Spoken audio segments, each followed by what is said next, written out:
గోకర్ణ క్షేత్రానికి ఒక ప్రత్యేకమైనటువంటి ప్రాధాన్యత ఒకటి ఉంది.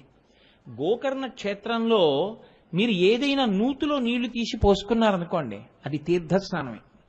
మీరు గోకర్ణంలో ఎక్కడైనా ఓ చెరువులో స్నానం చేశారనుకోండి, అది తీర్థమే. గోకర్ణ క్షేత్రం మొత్తం మీద ఎక్కడైనా మీరు ఓ రాయి మీద పువ్వేశారనుకోండి, అది శివలింగమే. గోకర్ణ క్షేత్రానికి ఉన్న గొప్పతనం ఏమిటంటే, గోకర్ణ క్షేత్రమంతా శివలింగములే, గోకర్ణ క్షేత్రమంతా తీర్థములే. అందుకే కోటి తీర్థ క్షేత్రం అక్కడే ఉంది. అందుకే గోకర్ణ క్షేత్రంలోకి అసలు ప్రవేశించడం కానీ, గోకర్ణంలో ఉండడం కానీ, గోకర్ణంలో ఏదైనా నోము కానీ వ్రతం కానీ చెయ్యడం కానీ అంత తేలికైన విషయములు కాదు అంటారు. స్కాంద పురాణంలో గోకర్ణ క్షేత్ర మాహాత్మ్యము అని అసలు నిజంగా ఎన్ని విషయాలు చెప్తారో ఆ గోకర్ణ క్షేత్రం గురించి. నోటితో చెప్పడానికి కూడా అమ్మ బాబోయ్ మనం ఉచ్చరించద్దనిపిస్తుంది. అన్ని మహాపాపములు చేసింది ఒక స్త్రీ. చేసి అంధురాలైపోయింది, కుష్ఠవ్యాధి వచ్చేసింది. తినడానికి తిండి లేక గోకర్ణ క్షేత్రానికి వెళ్ళింది. కళ్ళు లేవు, ఎవరన్నా ఏదైనా తినేది వేస్తారేమో అని ఒక శివరాత్రి నాడు అక్కడ కూర్చుంది. అందుకే మనకి పెద్దలు ఒక మాట చెప్తారు, నీ జీవితంలో ఎప్పుడైనా 4 ఒక్కసారి దొరికితే నీ అంత ధన్యాత్ముడు లేడు అని చెప్తారు. 4 ఒక్కసారి దొరకాలి. 1, నువ్వు గోకర్ణం వెళ్ళాలి అసలు. 2, నీవు మారేడు జలములను చేత్తో పుచ్చుకోవాలి. 3, నీకక్కడ శివలింగం ఏ రాయైనా శివలింగమే, ఓ శివలింగంగా నువ్వు అక్కడ భావన చెయ్యాలి. లేకపోతే అక్కడ ఉన్నటువంటి స్వామికి మహాబలేశ్వరుడని పేరు, మహాబలేశ్వర దర్శనం చెయ్యాలి. నీ అదృష్టమైతే అది కృష్ణ చతుర్దశి అయి ఉండాలి. అంటే మాస శివరాత్రి కానీ మహాశివరాత్రి కానీ అయి ఉండాలి. ఈ 4 కానీ ఎప్పుడైనా జీవితంలో దొరికితే వాడు ఈ మారేడు దళాన్ని గోకర్ణంలో ఒక రాయి మీద వేసినా వాడు మోక్షాన్ని పొందేస్తాడు. ఇన్ని పాపములు చేసిన వాడు కానివాడు, అంటే చెయ్యమని నా ఉద్దేశ్యం కాదు, కానీ గోకర్ణ క్షేత్రం అంత గొప్పది. అక్కడ సముద్ర స్నానం 365 రోజులు సముద్ర స్నానమే అక్కడ. అటువంటి క్షేత్రంలో ఈవిడ వెళ్ళి కూర్చుంది అన్నం కోసం. ఈ పాపములు చేసినవాడు, అసలు నా నోటితో నేను వర్ణించలేను ఆ పాపాలన్నీ. ఆవిడ కూర్చునుంటే ఒక ఆయన వెళ్ళిపోతూ ఆవిడ్ని చూశాడు.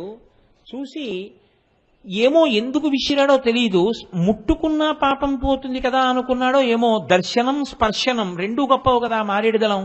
అందుకని ఒక మారేడు దళాల మాలను ఒక దాన్ని ఆవిడ ఒళ్ళోకి బారేశాడు.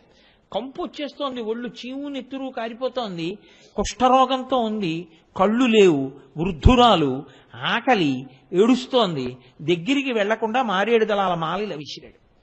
ఆ ఒళ్ళో వచ్చి పడితే ఆవిడ అనుకుంది, అమ్మయ్యా తినేదేదో వేశారనుకుని గబగబా ఆర్తితో దాన్ని ఇలా తడువుకుని తీసి నోటి దగ్గర పెట్టుకుంది. ఆకులు అని తెలిసింది ఆవిడకి. ఇది ఏమిటి అని ముక్కుతో వాసన చూసింది. అది మారేడు దళాల మాల. ఎవడో ధూర్తుడు నాకు మారేడు దళాల మాల వేశాడు, ఇందుకు తినాలా కడుపు నిండాలా. ఆ రోజు ఆవిడ అదృష్టం ఏమిటంటే కృష్ణ చతుర్దశి, మాఘమాస కృష్ణ చతుర్దశి అంటే మహాశివరాత్రి. ఆవిడ ఈ మాలని తీసి విసిరి పారేసింది కోపంలో. ఆ విసిరేయడంలో అది వెళ్ళి ఆ పక్కన ఉన్నటువంటి ఓ శివలింగం మీదకి అలంకారంగా పడిపోయింది. ఈవిడ లేచి అన్నం కోసం పరితపించి అసలు ఆవిడ దగ్గరికి కూడా ఎవరూ రాకపోతే ఏడుస్తూ రాత్రల్లా నడుస్తూ జాగరణ చేస్తూ వెళ్ళిపోయింది, చచ్చిపోయింది. శివదూతలు వచ్చి ఆవిడ్ని తీసుకెళ్ళిపోయింది. అప్పుడు అడిగారు ఒక ఆయన అందులో ప్రశ్న, ఇంత పాపిష్టిరాలే ఈవిడికి శివదూతలు వచ్చి శివపార్షదులు వచ్చి విమానం ఎలా ఎక్కించారని అడిగారు. మీరు తెలిసి ముట్టుకున్నా తెలియకుండా ముట్టుకున్నా నిప్పు నిప్పే, తెలిసి ముట్టుకున్నా తెలియకుండా ముట్టుకున్నా నీరు నీరే. గోకర్ణ క్షేత్రం అంత గొప్పది. అందుకే మనుష్య ఉపాధిలోకి వచ్చిన వాళ్ళు తప్పకుండా కొన్ని క్షేత్రముల మట్టి తొక్కాలి, అంటే వెళ్ళాలి. వెళ్ళకపోతే జీవుడు ఊపిరుండగా చేసుకోకపోతే ఎవరు ఉద్ధరిస్తారు? వెళ్ళాలి తప్పకుండా కొన్ని క్షేత్రాలకి. కాబట్టి అటువంటి గోకర్ణ క్షేత్రంలో నీవు తపస్సు చేస్తే ఏ కోరిక సామాన్యమైంది కాదు, ఆకాశగంగని తీసుకురావాలి, చతుర్ముఖ బ్రహ్మగారి అనుగ్రహం కలగాలి. కాబట్టి గోకర్ణంలో తపస్సు చెయ్యి. ఇప్పుడు ఆయన గోకర్ణం వెళ్ళాడు. కోరిక చాలా తీవ్రమైంది కాబట్టి ఉగ్రమైన తపస్సు చేశాడు. ఊర్ధ్వబాహు పంచతప మాసాహారో జితేంద్రియ తస్య వర్ష సహస్రాణి ఘోరే తపసి తిష్ఠితః. ఆయన ఊర్ధ్వబాహు, రెండు చేతులు పైకెత్తి నించున్నాడు.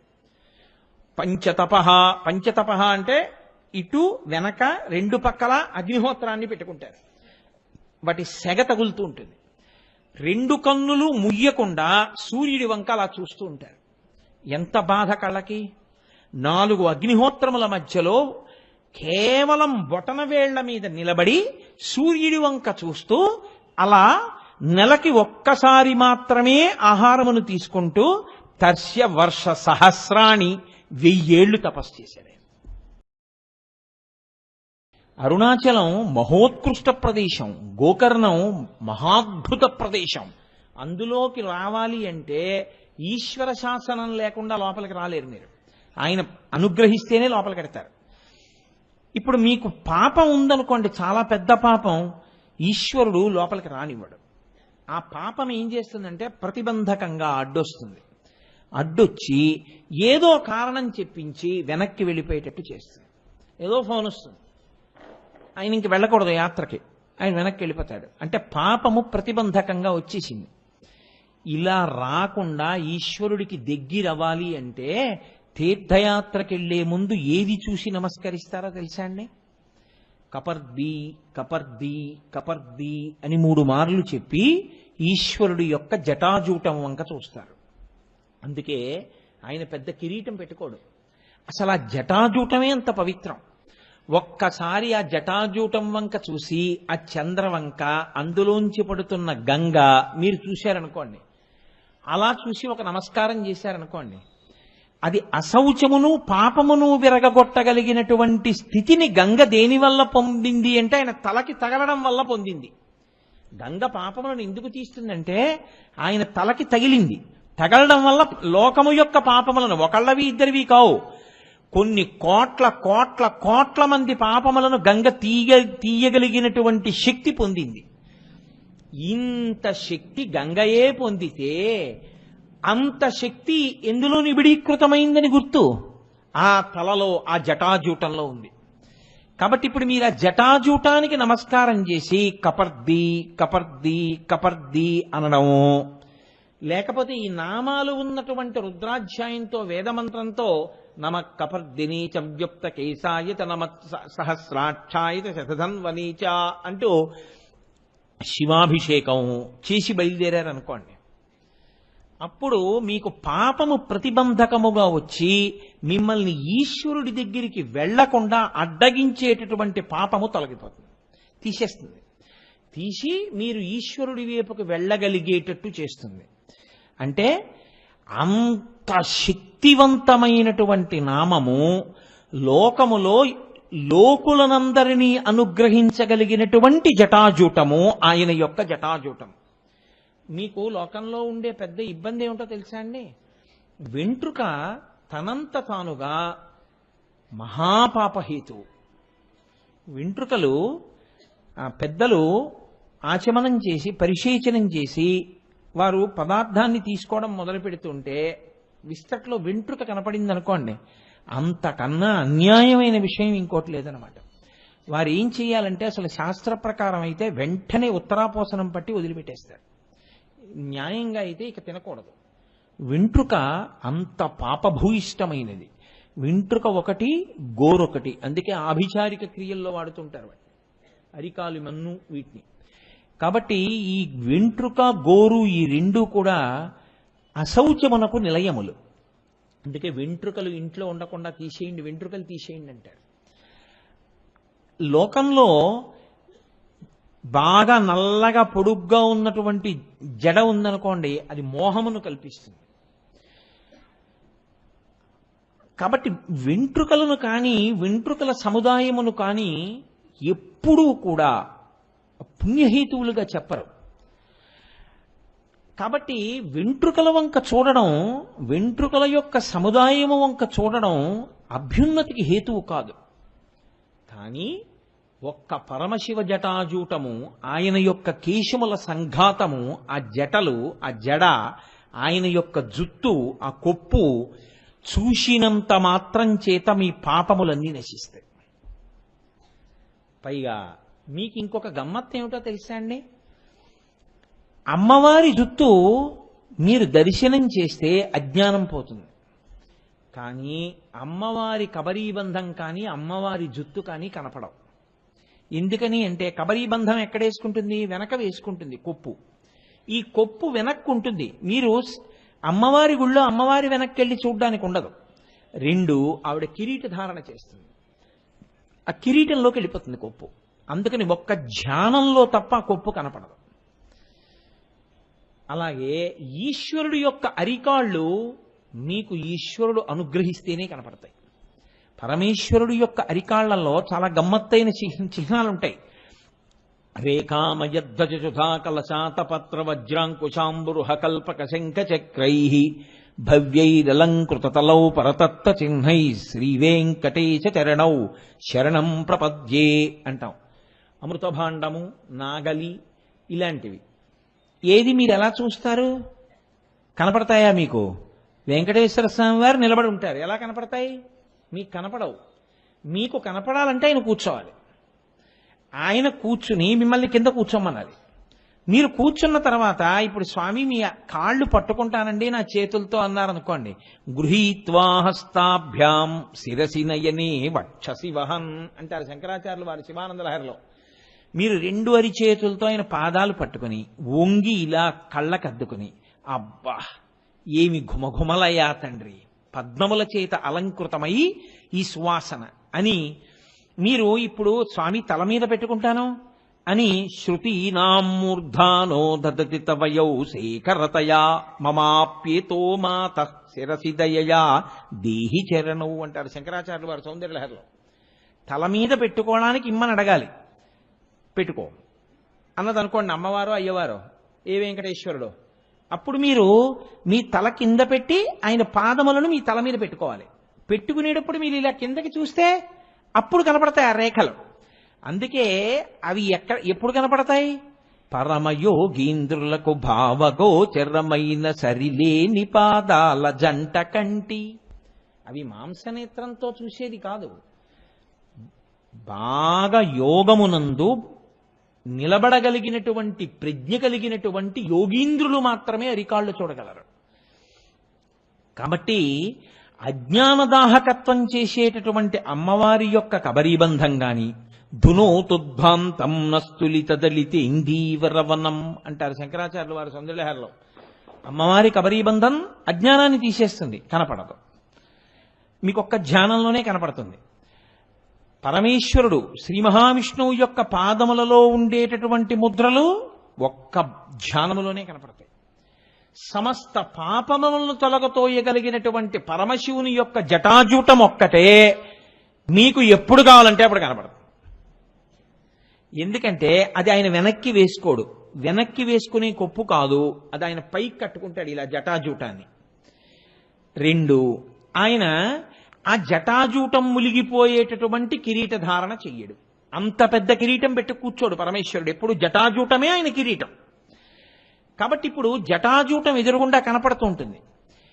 ఇప్పుడు ఆ జటాజూటం వంక మీరు రోజు అలా ఒక్కసారి బాగా చూస్తూ కపర్ది కపర్ది కపర్ది జటాధర జటాధర చంద్రశేఖర అని ఆ చంద్రవంక చూసి చంద్రశేఖర, ఆ గంగ చూసి గంగాధర గంగాధర, ఇలా ఎందుకు ఉండాలి ఆయన? అలా ఉంటే కదా మీరు చూడగలుగుతున్నారు. ఆయన ఒక పెద్ద కిరీటం చేయించి పెట్టేసుకుంటే అయిపోయిందంటే మీకు నాకు అవకాశం పోయింది. కాబట్టి కృపానిధి మనయందు కృపతో ఆయన తన జటాజూటాన్ని చూపిస్తున్నాడు.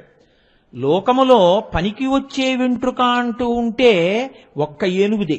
ఏనుగు వెంట్రుక మాత్రం దృష్టి దోషం కూడా తగలనివ్వాలి. అందుకని ఏనుగు వెంట్రుక లోపల పెట్టి పైన రాయి పెట్టి ఉంగరం చేసి పిల్లలకు పెడతారు దృష్టి దోషం తగలకుండా.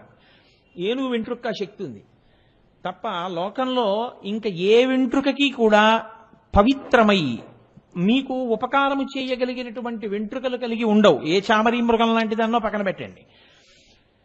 కానీ పరమశివుని యొక్క కేశపాశము, ఆ జటాజూటము పాపములనే తీయగలిగినటువంటి శక్తి కలిగినది. కాబట్టి ఆయన కపర్ది. ఇప్పుడు ఇన్ని నామములు అందులోకి కలుస్తున్నాయి. కపర్ది, జటాధర, గంగాధర, కృపానిధి వ్యోమకేశ, ఆకాశమంత జటాజూటం ఉన్నవాడు. ఇప్పుడు ఇటువంటి పరమేశ్వరుడు గంగని ధరించినాడు. ధరించడము అన్న మాటకు అర్థం ఏమిటి? పట్టుకుని ఉండుట అని. ఇప్పుడు నేను దీన్ని ధరించాను అన్నాను అనుకోండి, ఇది నా నుంచి జారి పడిపోతోంది అనుకోండి, అప్పుడు నేను ధరించానన్న మాట అన్నాం. ఎందుకంటే ఇది జారి కింద పడిపోయింది అనుకోండి, నేను 2 అడుగులు వేసినప్పటికీ ఈ లాల్చీ జారి కింద పడిపోయింది అనుకోండి, ఇంక నేను ధరించడం ఏమిటి? దాన్ని ధరించానన్నాం. నేను ఒకసారి ధరించి ఇంక నేను దాని గురించి పట్టించుకోకుండా నేను వెళ్ళిపోతుంటే నాతో పాటు అది వచ్చేయాలి. నేను మళ్ళీ ప్రయత్నపూర్వకంగా దాన్ని తీసి పక్కన పెట్టేస్తేనే అది వదలాలి నన్ను, తప్ప అది నన్ను వదిలేసేసే స్వతంత్రత దానికి ఉండకూడదు. అలా అయితే ధరించాను అంటారు. దాన్ని ధరించాడండి ఆయన. బట్టలు ధరించాడు, పుష్పమాల ధరించాడు. ఆయన గంగను ధరించాడు, గంగాధరుడు. ఎలా కుదురుతుంది? ఎక్కడ ధరించాడు? వెంట్రుకలలో ధరించాడు. మీరు బాగా గమనించండి, వెంట్రుకలలో నీరు పట్టుట దుస్సాధ్యము, ఎవ్వరూ పట్టలేరు. అథవా నేను పట్టుకుంటానండి, నాకు చాలా పెద్ద జుట్టు ఉంది, దాన్ని ఏదో చుట్టూ పెద్ద అట్టహాసంగా కట్టేస్తాను, చిన్న కన్నం పెడతాను. ఎన్ని పడతావు? ఓ చెంబుడు పడతావు. ఆయన దేన్ని పట్టాడు? ఆకాశ గంగనంతటినీ పట్టేశాడు. ఎన్నాళ్ళు పట్టాడు? కొన్ని సంవత్సరములు పట్టేశాడు. అలాగే ఇది సాధ్యమా ఎవరికైనా? పైగా ఇప్పుడు ఆ పడిపోతున్న గంగ ఏమైంది? కదలిక లేకుండా అలా ఉండిపోలేదు.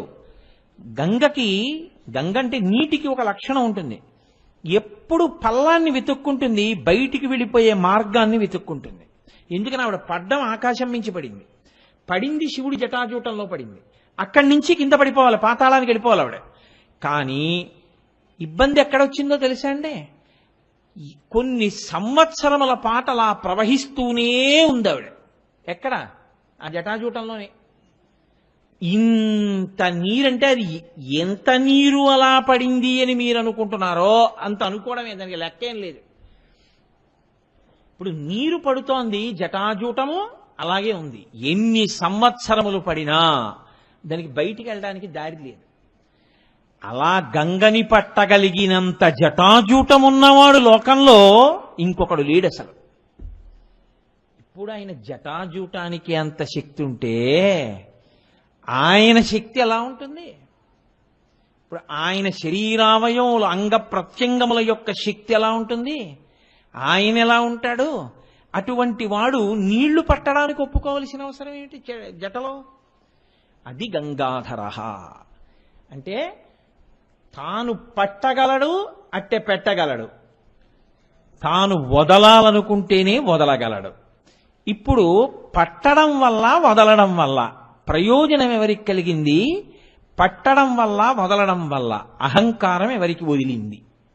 మీరు ఒక్కసారి ఆలోచించండి. గంగాధర నామం ప్రారంభం దేంతో మొదలంటే, ఒక వంశంలో పుట్టి చాలా దుడుకుతనంతో ప్రవర్తించి చనిపోయిన వాళ్ళు ఉన్నతగతులు పొందడం కోసమని చెప్పి అవతరించడానికి ప్రారంభమైనటువంటి గంగా అవతరణ కథ ఎవరికి దగ్గర పూర్తయిందంటే, మొత్తం లోకంలో పుట్టినటువంటి సమస్త జనావళికి ఉపకారం చేయడం దగ్గర పూర్తయింది. అంటే ఇంకా ఇంత స్థాయిలో ఉపకారం చెయ్యగలిగినటువంటి వాడు ఇంకొకడు ఉంటాడా? ఈశ్వరుడు తప్ప. ఇది ఆయన గొప్పతనం. ఇప్పుడు మీరు ఆ కోణంలో అవతరించే ప్రయత్నం చేయండి. ఇంకింతకన్నా నేను ఎక్కువ సమయం తీసుకోవడం కుదరదు. ఒకానొకప్పుడు ఇక్ష్వాకు వంశంలో సగర చక్రవర్తి, ఆయన పేరు సగరుడు. ఎందుకంటే ఆయన పుట్టుకే విషంతో పుట్టారు. ఆయన అలా అనుగ్రహించారు. ఒక సవతి తల్లి ఆ పిల్లవాడు అమ్మ కడుపులో ఉండగా విషం పెట్టింది అతన్ని చంపియాలని. కానీ ఆ తల్లి వెళ్ళి ప్రార్థన చేస్తే, నీకేం భయం లేదులే అమ్మా, నీ కొడుకు విషంతో పుట్టేస్తాడు, వాడిని నేను చేయది విషం అని వరం ఇచ్చారు ఋషులు. ఆయన అలా విషంతో పుట్టాడు కాబట్టి ఆయనకి సగరుడు అని పేరు. ఇప్పుడు ఆ సగర చక్రవర్తికి 2 భార్యలు. ఇక్ష్వాకు వంశంలో మీరు కొంచెం జాగ్రత్తగా గమనిస్తే ఓ గమ్మత్తు. ఇక్ష్వాకు వంశంలో ఎప్పుడూ పిల్లల కోసం తాపత్రయపడుతూ ఉండడం ఒకటి ఉంటుంది. అంత తేలిగ్గా వంశం నిలబడిపోవడం, పిల్లలు పుడుతూ ఉండడం జరుగుతూ ఉండదు. అక్కడక్కడ కొంచెం ఇబ్బంది పడుతూ ఉంటారు. రఘుమహారాజు గారు నందినీ దేనువుని సేవించాడుగా. దశరథ మహారాజు గారు పుత్రకామేష్టి చేశాడుగా. కాబట్టి ఇప్పుడు ఆ ఇక్ష్వాకు వంశంలో పుట్టినటువంటి సగర చక్రవర్తికి 2 భార్యలు. పెద్ద భార్య పేరు కేశిని, చాలా సుగుణాల రాశి, అంత మంచిది. రెండవ భార్య పేరు సుమతి, ఆవిడ కూడా మంచిది. 2 భార్యలు మంచివాళ్ళు, రాజ్యం ఉంది, అకంటకంగా పరిపాలన చేస్తున్నాడు, సమస్త ఐశ్వర్యం ఉంది. ఒక్కటే లోటు, 2 భార్యలున్నారు కానీ ఒక్క నలుసు లేదు, బిడ్డలు లేరు. అంటే మీరు జాగ్రత్తగా పరిశీలనం చేస్తే సుఖపడడానికి సంతోషించడానికి ఎన్నున్నాయో ఇన్నిటినీ పక్కన పెట్టి అయ్యో ఇన్నున్నాయి కానీ అదొక్కట్లేదని దేని గురించి ఏడవడం వల్ల అది ఉంటే ఇవన్నీ లేకపోయినా పర్వాలేదని బాధపడవలసి ఉంటుందో అటువంటిది లేకుండా పోయింది. మీరు గమనించారో లేదో, ఇన్ని లేకపోయినా సుగుణాభిరాముడైన ఓ కొడుకున్నాడు అనుకోండి, మంచి కొడుకున్నాడనో తృప్తి ఉంటుంది. చాలు, ఇంత మహానుభావుడు అటువంటి వాడు కొడుకుగా పుట్టాడు, అన్నీ ఉన్నాయి, కొడుకే లేడు, పిల్లలే లేరు. ఇది సగర చక్రవర్తి బాధ. అంటే ఇప్పుడు ఈ బాధ ఎందుకు వచ్చింది? ఏదో పాపం వల్ల వచ్చింది. పాపం ప్రతిబంధకంగా నిలబడకపోతే కష్టం ఎందుకు వస్తుంది? కాబట్టి ఇప్పుడు ఇది పోవాలంటే ఏం చేయాలి? ఈశ్వరుడు యొక్క అనుగ్రహాన్ని పొందాలి. ఈశ్వరానుగ్రహం పొందాలంటే ఏం చేయాలి? తపస్సు చేయాలి. తపస్సు చేయాలంటే ఏం చేయాలి? దానికి యోగ్యమైన ప్రదేశం మీద కూర్చోవాలి. యోగ్యమైన ప్రదేశం ఏది? హిమాలయ పర్వతం. అక్కడ అందరూ తాపసులు నివసిస్తూ ఉంటారు, పరమ భాగవతోత్తములు అందరూ తిరుగుతూ ఉంటారు. అంచేత ఆ ప్రదేశము పునీతమై ఉంటుంది. కాబట్టి ఆయన హిమాలయ పర్వతాల మీదకెళ్ళి కూర్చుని తపస్సు మొదలెట్టాడు. అది ఎక్కడ తపస్సు చేస్తున్నాడు? భృగు ప్రస్రవణము అనబడేటటువంటి ఒక ప్రదేశంలో తపస్సు చేస్తున్నాడు. అక్కడికి ఒక రోజున భృగు అని పిలవబడేటటువంటి పరమ ప్రఖ్యాతి వహించినటువంటి ఋషి వచ్చారు. వచ్చి ఆయన సగర చక్రవర్తి వంక చూసి అన్నారు, సంతానం లేదని కదా నువ్వు బాధపడుతున్నావు, నీవు సంతోషపడిపోయేటట్టుగా వంశకరుడై వంశమును నిలబెట్టగలిగినటువంటి ప్రజ్ఞ ఉన్న ఒక కొడుకు 60,000 మంది పిల్లలు ఒక భార్య యందు నీకు జన్మిస్తారు, తృప్తేనా అన్నాడు. పిల్లలే లేరని ఏడుస్తున్న వాడికి ఒక భార్యకి 60,000 మంది. ఋషి అనుగ్రహిస్తే ఏముందండి, ఆయన దైవశక్తి అటువంటిది. ఒక భార్యకి వంశకరుడైన కొడుకు. వంశకరుడు అంటే ఏమిటి అర్థం? ఆయన తర్వాత కొడుకులు ఉంటారు. 60,000 మంది పిల్లలు ఉంటారు, వాళ్ళు వంశకరులన్న మాట ఋషి అనలేదు. అంటే దాని ఉద్దేశం ఏమిటి? వాళ్ళు ఇంకా పిల్లలు లేకుండానే వెళ్ళిపోతారు కదా. అలా వెళ్ళిపోవడానికి కారణం ఏమిటై ఉంటుంది? అత్యుత్సాహం. అత్యుత్సాహం అంటే ఏమిటో తెలుసా అండి? చేసేద్దాం తాపత్రయమే కానీ ఏది ఎలా చెయ్యాలో తెలియకుండా చేయడం. దానివల్ల ప్రమాదం వస్తుంది. ఆ ప్రమాదమే కొంప ముంచేస్తుంది. కాబట్టి ఇప్పుడు 60,000 మంది ఒక భార్యకి, వంశకరుడు ఒక భార్యకి అని ఆయన ఊరుకున్నాడు. ఇప్పుడు వీళ్ళిద్దరికి అనుమానం వచ్చింది, కేశినికి సుమతికి. ఎవరికి 60,000 మంది, ఎవరికి ఒకడు? కాబట్టి వాళ్ళన్నారు రాజు దగ్గరికి వెళ్ళి, మాలో ఎవరికి 60,000 మంది పుడతారు, ఎవరికి ఒకడు పుడతాడు అని అడిగారు. అడిగితే ఆయన అన్నాడు, ఈ మాట నన్ను అడిగితే నాకు తెలుసా, నేను ఆ వరం ఇచ్చిన వాడిని, తెలుసున్నవాడు ఆయన్ని అడుగుదాం. భృగు మహర్షిని అడిగారు. అడిగితే ఆయన అన్నాడు, నేను చెప్పడం ఎందుకు, మీలో ఎవరికి 60,000 మందో, ఎవరికి వంశకరుడో, మీలో ఎవరికి 60,000 మంది కావాలి, ఎవరికి ఒక్కడు కావాలి అడగండి అన్నాడు. మునేస్తు వచనం శ్రుత్వా కేశినీ రఘునందన పుత్రం వంశకరం రామ జగ్రాహన్ నృపసన్నిధౌ. ఆ కేశిని అంది, నాకు ఒక్క కుమారుడు వంశకరుడు చాలు. మహర్షి అన్నారు, తథాస్తు, నీకు వంశకరుడైన కుమారుడు జన్మిస్తాడు. ఇప్పుడు సుమతి వంక చూసి ఈమె కూడా నాకు వద్దండి 60,000 మంది, నాకు ఒక్కడే కావాలందనుకోండి, అప్పుడు మళ్ళీ కథ జటిలం అవుతుంది. కానీ ఆవిడంది, మహర్షి వచనం శ్రుత్వా, ఆయన చెప్పినటువంటి మాటను విని, సుపర్ణ భగినీ తథా షష్ఠిం పుత్ర సహస్రాణి సుపర్ణ భగినీ తథా మహోత్సాహన్ కీర్తిమతో జగ్రాహన్ సుమతి సుతాన్. 60,000 మంది పిల్లలు, మహోత్సాహం, అత్యుత్సాహం ఉన్నవాళ్ళు. మంచి కీర్తి లోకంలో శాశ్వతంగా వాళ్ళ పేరు జ్ఞాపకం ఉండిపోయేటట్టుగా చెయ్యగలిగినటువంటి వాళ్ళు నాకు కావాలి. ఆయన అన్నాడు తథాస్తు, గొడవ లేదుగా, నేను ఎలా అన్నానో అలాగే అడిగారు మీరిద్దరు, ఇంక ఇబ్బంది ఏముంది, అలా పొద్దుతారు, వెళ్ళండి అన్నాడు. రాజు సంతోషంగా ఇద్దరు భార్యల్ని తీసుకుని ఇంటికి వచ్చేసాడు. పెద్ద భార్య సుమతికి ఒక కుమారుడు పుట్టాడు, కేశినికి. పెద్ద భార్య కేశినికి ఒక కుమారుడు పుట్టాడు. ఆయనకి అసమంజసుడు అని నామకరణం చేశాడు. ఈ రెండవ భార్యకి ఒక పెద్ద సొరకాయ లాంటిది ఒకటి జన్మించింది. ఇప్పుడు ఈ సొరకాయ బయటికి వచ్చిన తర్వాత పగిలింది.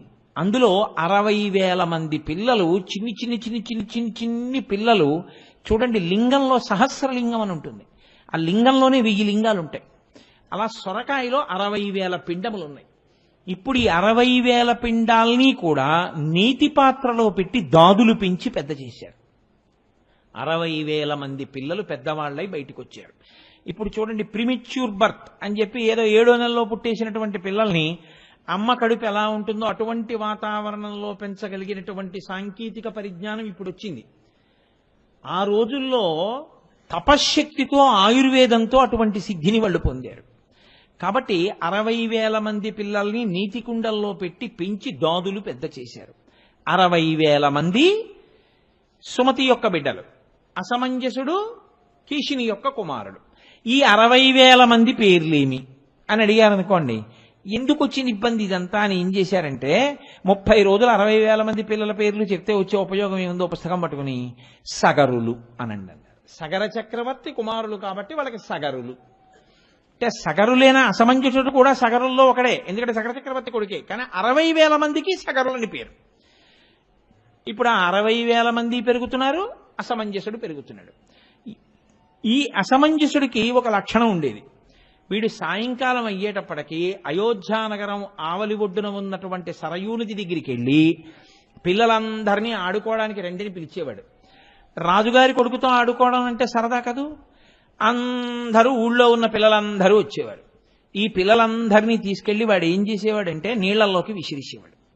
విసిరేస్తే ఆ పిల్లలు నీళ్లలోంచి తప్పుకొని బయటికి వద్దామంటే వాళ్ళు రావడానికి వీలు లేకుండా రాళ్ళు వేసి కొట్టేవాడు.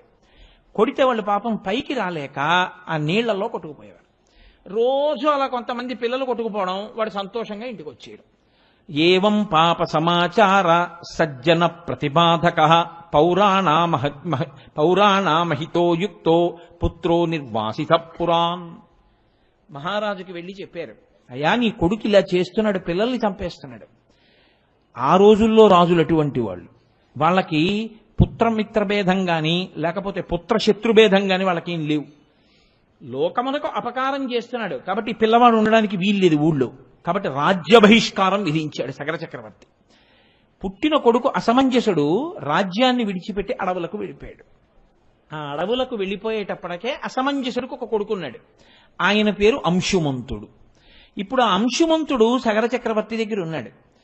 చాలా కాలం అయిపోయిన తర్వాత సగర చక్రవర్తి అశ్వమేధయాగం చేస్తున్నాడు. గుర్రాన్ని విడిచిపెట్టారు. అశ్వమేధయాగంలో గుర్రాన్ని విడిచిపెడతారు కదండి, మరి అందులో గుర్రాన్ని విడిచిపెట్టారు. దానికి అంశుమంతుణ్ణి కాపలాగా పెట్టి ఆ గుర్రాన్ని పంపించాడు. దేవేంద్రుడు ఆ గుర్రాన్ని అపహరించాడు. ఎవరి రూపంలో అపహరించాడు? ఇంద్రుడిగా అపహరించలేదు. రాక్షసీంతనుమాస్తాయ యజ్ఞీయాశ్వమపాహరత్. రాక్షసుడి వేషంలో ఎత్తుకుపోయాడు. ఎత్తుకుపోతే గుర్రం కనపడలేదు. వెతికాడు వెతికాడు వెతికాడు వెతికాడు, గుర్రం లేదు. తిరిగి వచ్చేసాడు అంశుమంతుడు. వచ్చేసి అన్నాడు, తాతగారండి, మరి అసమంజసుడు కొడుకు కదా, సగర చక్రవర్తి తాతగారు అవుతారు. తాతగారు నాకు గుర్రం కనపడలేదండి, ఎవరో ఎత్తుకుపోయారు, ఒక రాక్షసుడు అన్నాడు. అంటే సగర చక్రవర్తి అన్నాడు, వేదం చదువుకున్నటువంటి ఇంతమంది నిష్ఠాగరిష్ఠులైనటువంటి మహాభక్తులైన ఋషులు ఇంతమంది ఇక్కడ ఉండగా రాక్షసులు రాలేరు. కాబట్టి ఇది ఎవరో కావాలని చేసిన పని. ఇది తెలుసుకోవాలి అంటే ఇప్పుడు భూమండలం అంతా వెతకాలి. భూమండలం అంతా వెతికేయాలంటే నువ్వు కూర్చోరా, నా కొడుకులు ఉన్నారుగా, 60,000 మంది సగరులు ఉన్నారుగా, సుమతి కొడుకులు అని వాళ్ళని పిలిచాడు. పిలిచి ఆయన అన్నాడు, యోజనాయామ విస్తారమేకైకో ధరణీతలం వివిధ పురుష వ్యాఘ్ర వజ్రస్పర్శ సమైర్నకై అన్నాడు. మీ గోళ్లు వజ్రములతో సమానంగా ఉంటాయి, అంత పదునుగా ఉంటాయి. ఈ భూమిని అంతటినీ మీరు పంచేసుకోండి, ఒక్కొక్కడు ఒక్కొక్క యోజనం తీసుకోండి. 60,000 మంది ఉన్నారు కదా, 60,000 యోజనాలు తీసేసుకోండి.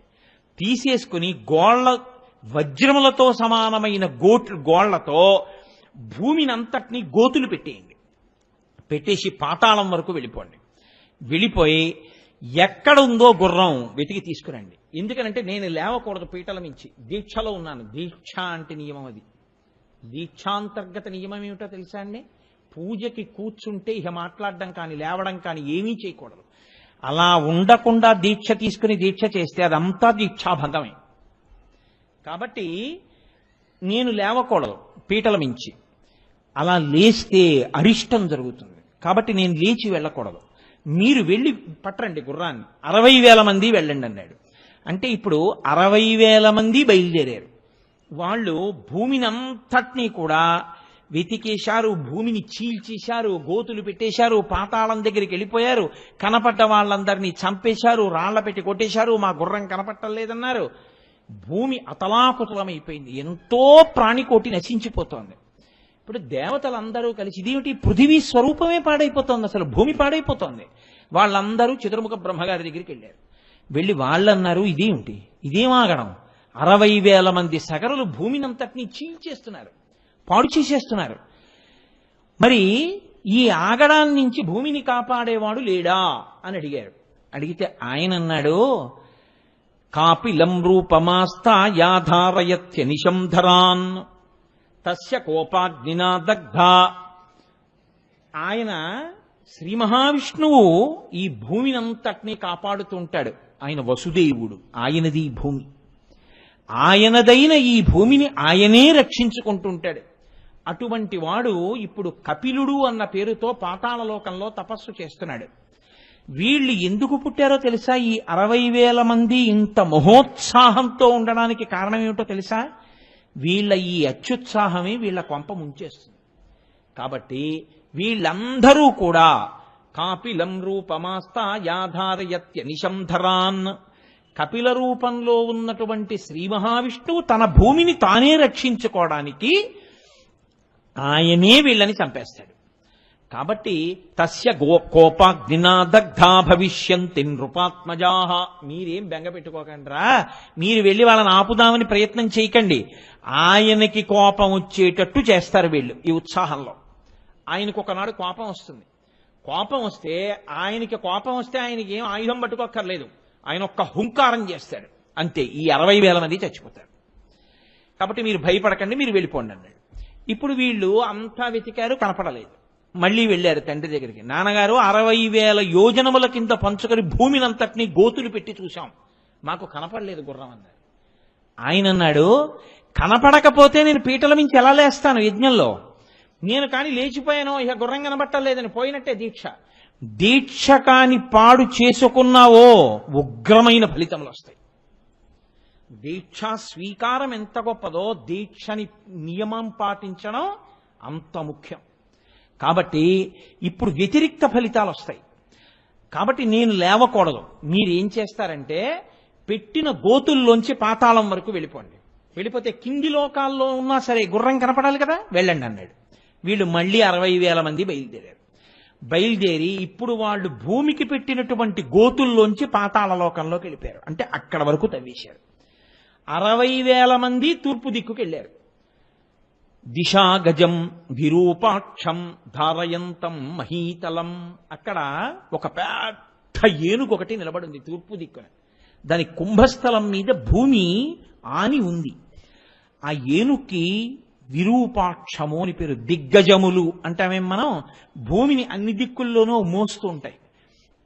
వాళ్ళు ఆ ఏనుగు దగ్గరికి వెళ్ళి ప్రదక్షిణం చేసి నమస్కారం చేశారు. దానికి అప్పుడప్పుడు కుంభస్థలం నిప్పెడుతుందిట. మోసి మోసి మోసి మోసి మోసి నిప్పెట్టి ఒక్కసారి ఇలా ఎత్తి సర్దుకోవడానికి ఓసారి తల ఇలా కదుపుతుందిట.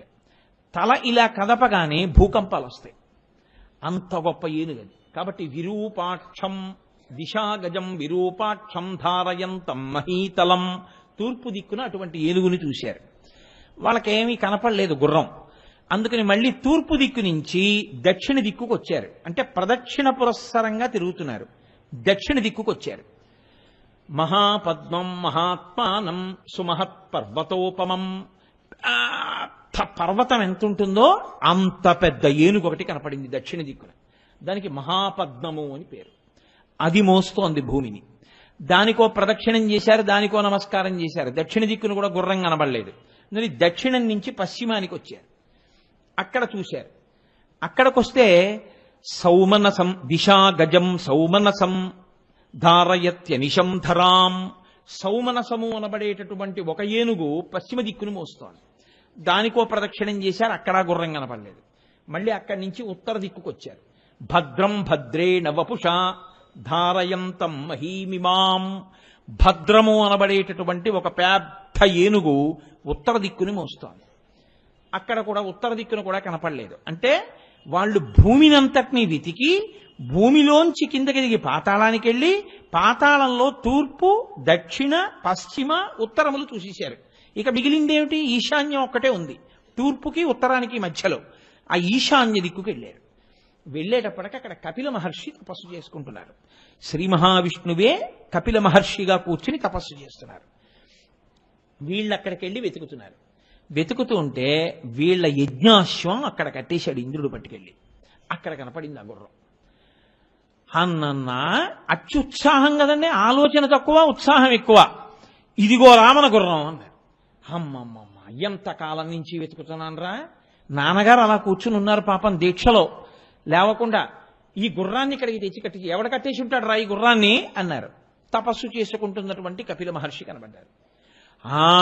గుర్రం ఇక్కడుంది, అదిగో ఆయన అక్కడ కూర్చున్నాడంటే ఆయనే పట్టుకొచ్చి ఉంటాడు, చంపేసేయండి రా ఆయన అన్నారు. ఆయన ఎవరో ఏమిటో తెచ్చాడో తేలేదో వినదగునెవ్వరు తెచ్చిన వినదగునెవ్వరు చెప్పిన వినినంతనే వేగపడక వివరింపదగున్ కలికల్ల నిజము తెలిసిన మనుజుడెపో నీతిపరుడు మహిళో సుమతి. యుక్తాయుక్త విచక్షణ లేదు, ఒక పిచ్చి ఉత్సాహం అంతే. మహోత్సాహం కీర్తిమతో జగ్రాహ సుమతిస్సుతాన్ అని కదా మరి ముందు. కాబట్టి వీళ్ళందరూ కనపడ్డ నాగళ్ళు, పెద్ద పెద్ద చెట్లు, కనపడినటువంటి కర్రలు, పొదలు అన్నీ చేత్తో పట్టుకున్నారు. పట్టుకుని ఆ కపిల మహర్షిని కొడతాను చంపేస్తామని ఆయన మీదకు పరిగెత్తారు. ఆయన ఏమిట్రా ఎంత పెద్ద కేకలు వినపడుతున్నాయని 60,000 మంది మీద పడిపోవడానికి వచ్చేస్తున్నారు. ఆయన ఒకసారి ఇలా కళ్ళు విప్పి చూశారు. 60,000 మంది రాజకుమారులు మీదకు వస్తున్నారు. ఆయన వెంటనే ఓసారి చూసి రోషేన మహితావిష్టోహుంకార మకరోత్తదా భస్మరాశీ కృతా సర్వే కాకుత్స సగరాత్మజాహ. ఆయన హుం అన్నాడంతే. ఆయనకి కోపం వచ్చింది. ఏమిట్రా ఇలా మీద పడిపోతున్నారు, వీళ్ళెవరు ఎందుకు వస్తారు, ఎందుకు మీద పడిపోతున్నారు ఇలాగా అని ఒక్క హుంకారం చేశాడు అంతే. ఆయన కోపంతో చేసినటువంటి హుంకారమునకు పరిగెత్తుకొస్తున్నటువంటి 60,000 మంది 60,000 భస్మరాశుల కింద పడిపోయారు. బూది కుప్పల కింద పడిపోయారు. విభూతి ఉండలు 60,000 పెడితే ఎలా ఉంటుందో అలా పడిపోయారు. గుర్రం అక్కడే ఉండిపోయి. వెళ్ళిన వాళ్ళ జాడ తెలియదు. లేస్తే దీక్ష పోతుంది. లేవకుండా కూర్చుందామంటే వెళ్ళిన వాళ్ళు ఏమైపోయారో తెలియదు. చూసి చూసి చూసి చూసి చూసి చూసి సగర చక్రవర్తి అన్నాడు, మళ్ళీ మనవడు అంశుమంతుణ్ణి పిలిచాడు. ఒరే ఏదో ఉపద్రవం జరిగిందిరా ఎక్కడో, తిరిగి రాలేదు 60,000 మంది కొడుకులు. నువ్వు వెళ్ళి చాలా జాగ్రత్తగా ధనుర్బాణములు కత్తి అన్నీ పట్టుకుని వెళ్ళి వెతుకు భూమండలం అంతా అన్నాడు. ఆయన వెతికి వెతికి వెతికి వెతికి తన తండ్రులు తీసినటువంటి గోతులలోంచి పాతాళలోకానికి చేరాడు. చేరి ఆ పాతాళలోకంలో ఉన్నటువంటి భూమిని మోస్తున్న ఏనుగులన్నిటికీ ప్రదక్షిణ నమస్కారాలు చేశాడు. అవన్నై నీకు గుర్రం కనపడుతుందన్నాడు. ఆయన కూడా ఆఖరిని ఈశాన్య దిక్కున ఉన్నటువంటి కపిల మహర్షి ఆశ్రమం దగ్గరికి చేరుకున్నాడు. గుర్రం కనపడింది. చూశాడు. 60,000 బూది కుప్పలు కనపడ్డాయి. ఓహో, ఈ 60,000 బూది కుప్పలు మా తండ్రులవి, సుమతి కొడుకులువి. ఎంత అన్యాయం జరిగిపోయిందిరా, ఒక్కసారి చచ్చిపోయారనమాట తండ్రులందరూ. కాబట్టి ఇప్పుడు ఆయన కొడుకు కదండి అవుతాడు. మరి కొడుకు కాబట్టి తండ్రి చచ్చిపోయాడు అని తెలియగానే ఏం చేయాలి? జలతర్పణ చెయ్యాలి తండ్రికి. కాబట్టి ఆయన నీటితో తర్పణ విడిచిపెడదామని గబగబా చుట్టూ చూశాడు నీటి కోసం. ఎక్కడా కనపడలేదు నీళ్లు. ఎక్కడైనా సరోవరం ఉంటుందేమో అని వెళ్ళబోతున్నాడు. ఈ సుమతి గరుత్మంతుని యొక్క చెల్లెలు. ఇది చూసి ఆ గరుత్మంతుడు చెట్టు మీద కూర్చుని అన్నాడు, ఏమయ్యా, ఆ 60,000 మంది ఎలా చనిపోయారనుకుంటున్నావు? వాళ్ళు మామూలుగా చనిపోలేదు. మహోగ్రమైనటువంటి తపోనిష్ట కలిగినటువంటి బ్రాహ్మణ స్వరూపంలో ఉన్నటువంటి కపిల మహర్షి యొక్క హుంకారము చేత చచ్చిపోయారు. కాబట్టి వాళ్ళకి ఉత్తమ గతులు కలగవు. వాళ్ళు ఏ లోకానికి వెళ్ళరు. వాళ్ళు అలా తిరుగుతూ ఉంటారు.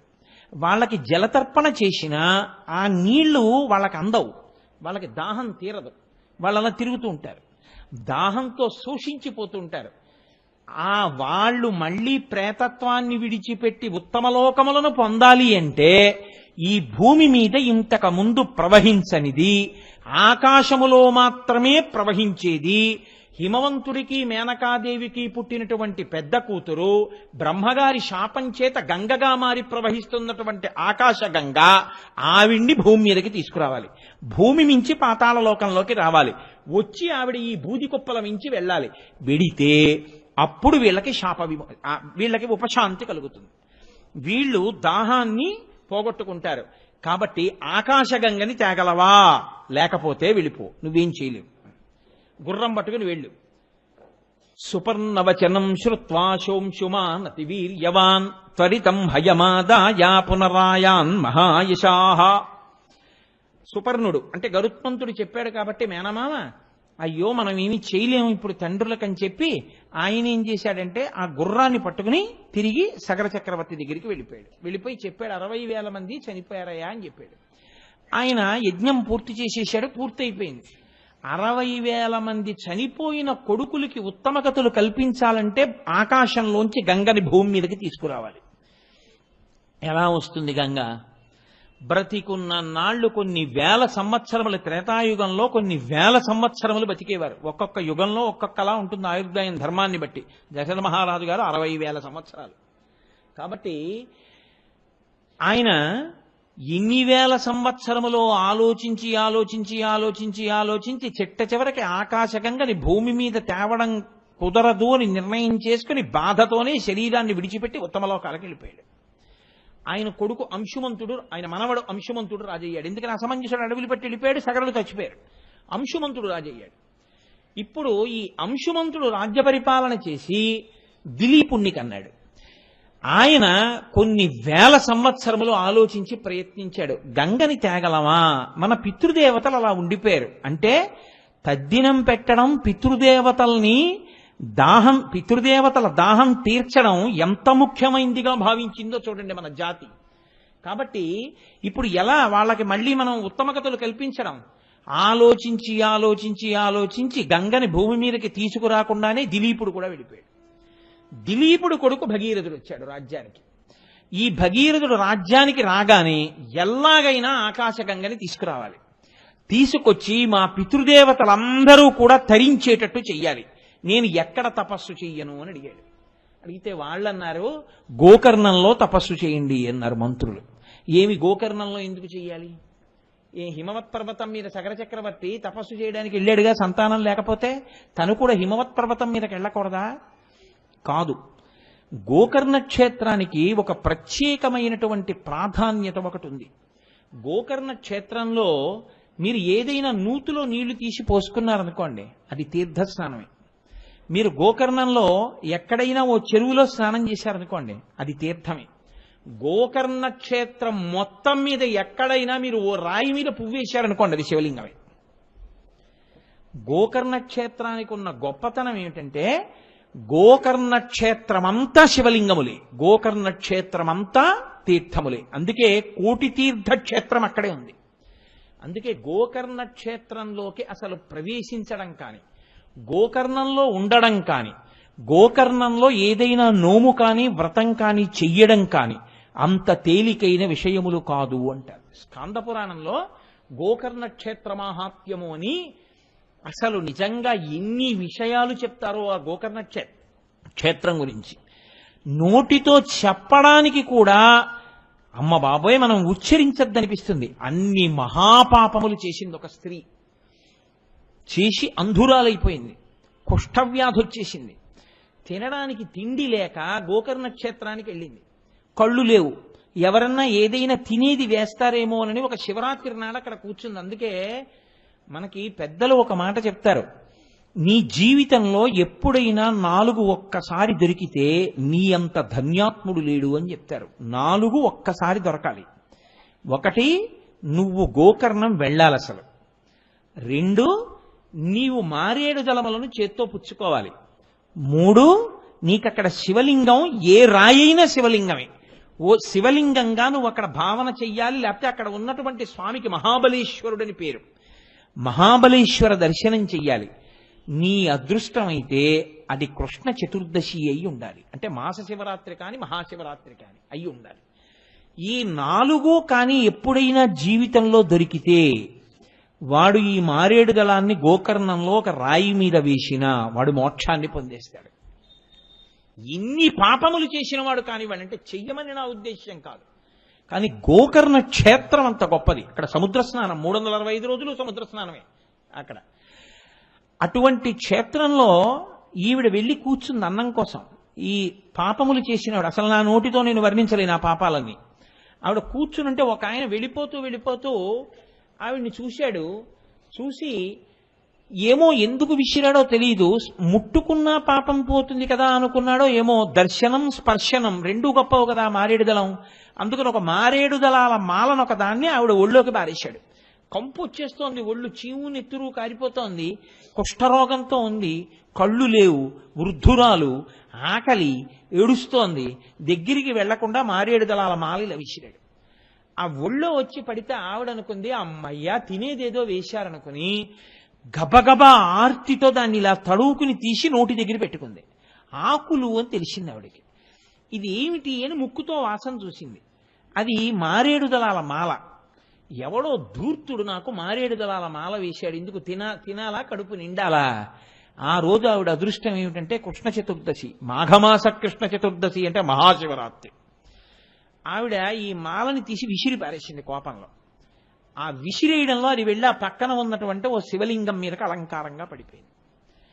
ఈవిడ లేచి అన్నం కోసం పరితపించి అసలు ఆవిడ దగ్గరికి కూడా ఎవరూ రాకపోతే ఏడుస్తూ రాత్రల్లా నడుస్తూ జాగరణ చేస్తూ వెళ్ళిపోయింది. చచ్చిపోయింది.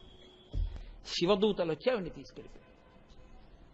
అప్పుడు అడిగారు ఒక ఆయన అందులో ప్రశ్న, ఇంత పాపిష్టిరాలే ఈవిడికి శివదూతలు వచ్చి శివపార్షదులు వచ్చి విమానం ఎలా ఎక్కించారని అడిగారు.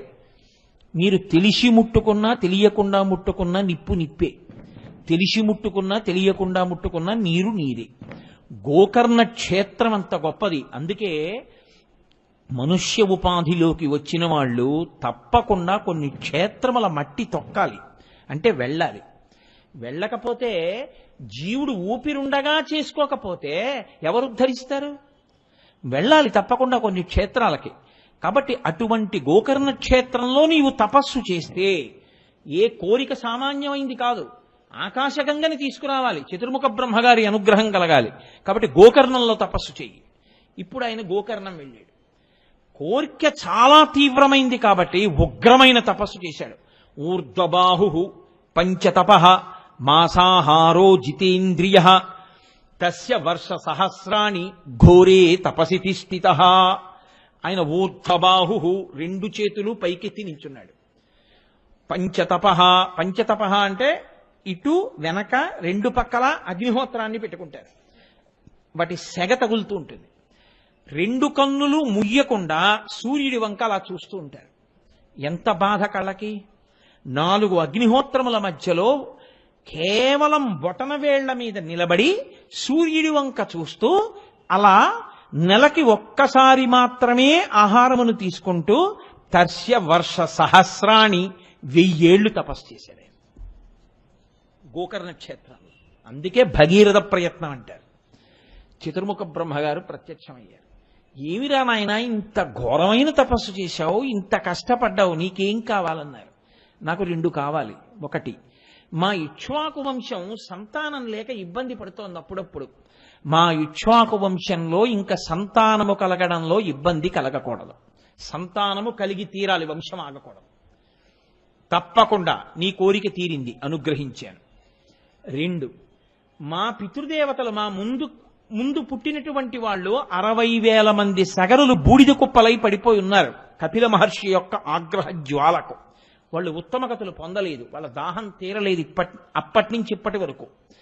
కాబట్టి మీరు అనుగ్రహించి ఆకాశంలోంచి గంగని, హిమవంతుని యొక్క పెద్ద కుమార్తెని భూమి మీదకి విడిచిపెట్టాలి. బ్రహ్మగారు అన్నారు, నీ మొదటి కోరిక తీరుస్తాను, రెండవ కోరిక తీర్చడం సాధ్యం కాదు. ఎందుకో తెలుసా? గంగాయా పతనం రాజన్ పృథివీ న సహిష్యతి. ఆ గంగ ఆకాశంలోంచి కాని కింద పడిందా ఈ భూమి తట్టుకోలేదు. భూమి అంతా అదిరిపోయి బద్దలైపోయి భూమిని అంతటినీ కూడా ఈడ్చేస్తుంది గంగ.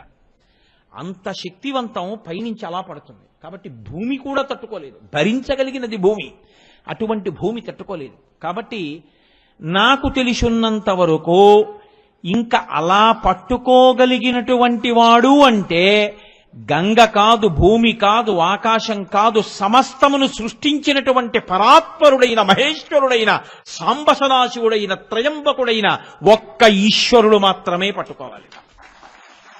ఆయనని పట్టుకోని చెప్పడానికి నేను సరిపోను, నేను ఆయన కింకరుణ్ణి. నేనెలా చెప్తాను ఆయన్ని వచ్చి పట్టుకోమని? తెల్లవారు లేస్తే నేను ఆయన పూజ చేస్తాను. కాబట్టి నేను అడగలేను, నువ్వు ఆయన్ని మెప్పించుకో. కాబట్టి గంగాయా పతనం రాజన్ పృథివీన సహిష్యతి తాం వై ధారయితుం వీర నాణ్యం పశ్యామి శూలినః. నాకింకెవ్వరూ కనపట్టలేదు. పశ్యామి, నాకు కనపట్టల్లా. శూలినః, ఆ త్రిశూలం పట్టుకున్నవాడు ఉన్నాడే, ఆ శంకరుడు ఒక్కడే పట్టగలడు. ఆయన్ని ఏమైనా మెప్పిస్తావా? నీ ఇష్టం. ఆయన్ని మెప్పించి ఆయన పట్టుకుంటానంటే చెప్పు, తప్పకుండా గంగని విడిచిపెడతాను పైనుంచి. ఆయన వెళ్ళిపోయాడు. ఇది భగీరథ ప్రయత్నం అంటే. ఎంత కష్టం అండి 1000 ఏళ్ళు తపస్సు అంటే. ఇప్పుడు ఈ భగీరథుడు మళ్ళీ వెళ్ళి 1000 సంవత్సరములు మళ్ళీ తపస్సు మొదలుపెట్టాడు. పరమశివుడి కోసమని, ఆయన సాక్షాత్కారం కోసమని కూర్చున్నాడు. కూర్చుని ఘోరమైనటువంటి తపస్సు చేస్తున్నాడు. ఇప్పుడు పరమశివుడు ప్రత్యక్షమయ్యాడు. ఆయన ఏమన్నాడో తెలుసా అండి? దేనికి నువ్వు తపస్సు చేస్తున్నావు అని అడగలేదు. అది కృపా నిధి, ఆయన కృపకు దయకు నిధి. కనపడుతూనే ఆయన అన్నాడు, ప్రీతస్తేహం నరశ్రేష్ఠ కరిష్యామి తమాప్రియం శిరసాధారయిష్యామి శైలరాజ సుతామహం అన్నాడు. ఏమయ్యా, గంగ భూమి మీద పడితే భూమి తట్టుకోలేదని బ్రహ్మగారు చెప్పారు కాబట్టి పట్టుకోవడానికి కదూ నన్ను నా కోసం ప్రయత్నించావు. నీ యొక్క తపస్సుకి నేను ప్రీతి చెందాను భగీరథ, కాబట్టి నేను పట్టుకుంటాను గంగని, పద. ఇంకంతకన్నా కావలసింది ఏమిటి? పరమ సంతోషాన్ని పొందాడు భగీరథుడు. ఆ పరమశివుడు ముందు నడిచాడు, వెనక భగీరథుడు నడిచాడు. ఇద్దరూ కలిశారు, హిమాలయ పర్వత ప్రాంతంలోకి వెళ్ళారు. అక్కడ బిందు సరోవరము అని ఒక ప్రఖ్యాతమైనటువంటి క్షేత్రం. ఆ బిందు సరోవరం దగ్గరికి వెళ్ళి శంకరుడు 2 కాళ్ళు అటు ఇటు పెట్టి నడుం మీద 2 చేతులు వేసుకుని జటాజూటాన్ని విప్పి అలా పైకి చూస్తూ ఆ వదలండి అన్నాడు. ఆ మూర్తిని మీరు చూసి తీరాలి. అసలు ఆ గంగావతరణం చేసేటటువంటి శంకరుడు అసలు ఆ మూర్తిని మనసులో ఊహ చేస్తేనే అబ్బా అనిపిస్తుంది. అలా ఉంటాడు. ఇలా నిలబడి ఆ వదలండి అన్నాడు. నడుం మీద చెయ్యేసుకోవడం అంటే అంతటి సావధానం. పాండురంగడు వేసుకుంటాడు మళ్ళీ ఇలా. అందుకే ఆయన కూడా వేచి ఉండే దేవుడు. ఇటకరా అక్కడ పడేసి పుండలీకుడు అలా ఉండు, మా నాన్నగారి కాళ్ళు పడుతున్నాను నేను వచ్చే వరకు ఉండంటే మనం చూడండి ఎవరి కోసమన్నా ఎదురు చూస్తుంటే ఇలా పెడతాం. అలా ఆయన కూడా భక్తుడి కోసం భగవంతుడు ఎదురు చూశాడు కాబట్టి పాండురంగడు నడుము మీద చేతులు వేసుకుంటాడు. అలా ఈయన నడుము మీద చేతులు వేసుకుని తలపైకెత్తి చూస్తున్నాడు గంగ పడుతుందని.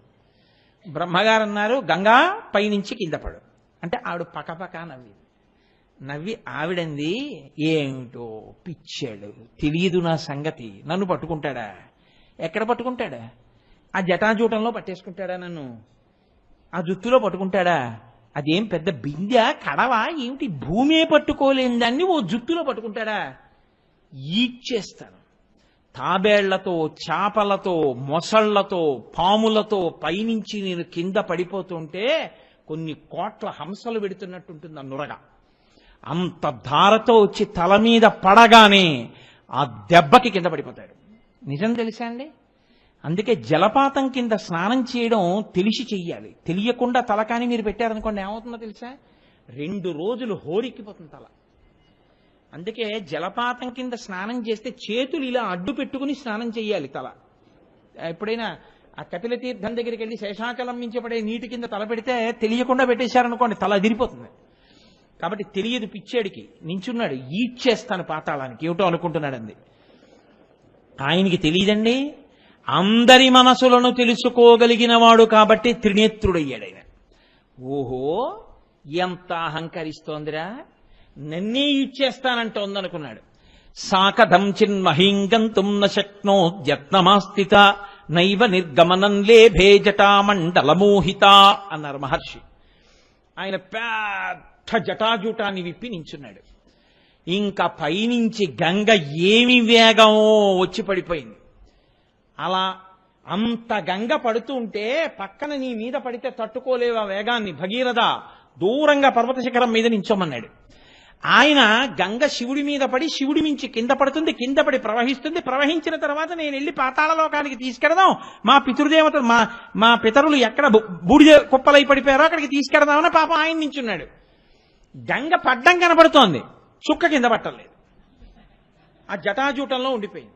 ఎన్నేళ్ళు అలా కొన్ని వందల సంవత్సరములు పడుతూనే ఉంది గంగ. ఆయన అలా నిలబడే ఉన్నాడు, చుక్క నీరు ఇలా కూడా జారట్లేదు.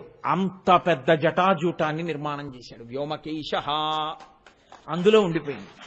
అందులో అలా తిరుగుతూనే ఉంది. ఇప్పటికీట ఆ గంగ యొక్క తడి ఉండిపోయి ఆయన నాట్యం చేస్తుంటే ఆ తడి జటలు విచ్చుకుంటాయిట. విచ్చుకున్నప్పుడు ఆయన సోయగం గురించి ఆ పతంజలి వ్యాఘ్రపాదుడు నిలబడి చూస్తుంటారు ఆ శివతాండవాన్ని. ఏమీ అందం. అందుకే అసుర సంధ్య వేళలో శివాలయానికి వెడితే అందరి దేవతల దర్శనం అయిపోతుంది. రావణాసురుడు అదే కోరుకున్నాడు.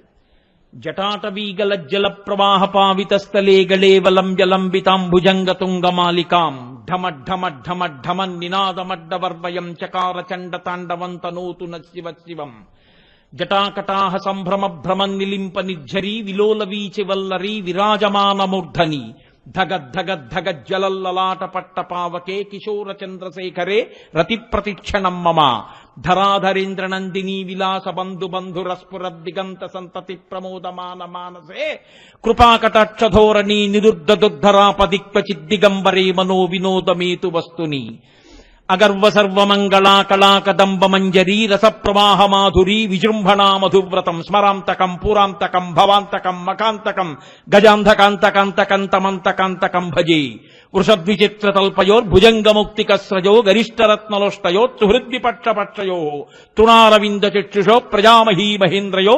సమప్రవర్తయన్మనః కదా సదాశివం భజే కదా నిలింప నిర్ఝరీ నికుంజకోటరే వసన్ సదా విముక్త నిర్ముచి సదా శిరస్తమంజలిం వహన్ విముక్తలోలలోచనల్లలాటపాల లగ్న కస్సివేతి మంత్రముచ్చర సదా సుఖీ భవామ్యహం అని స్తోత్రం చేశాడు శివుణ్ణి.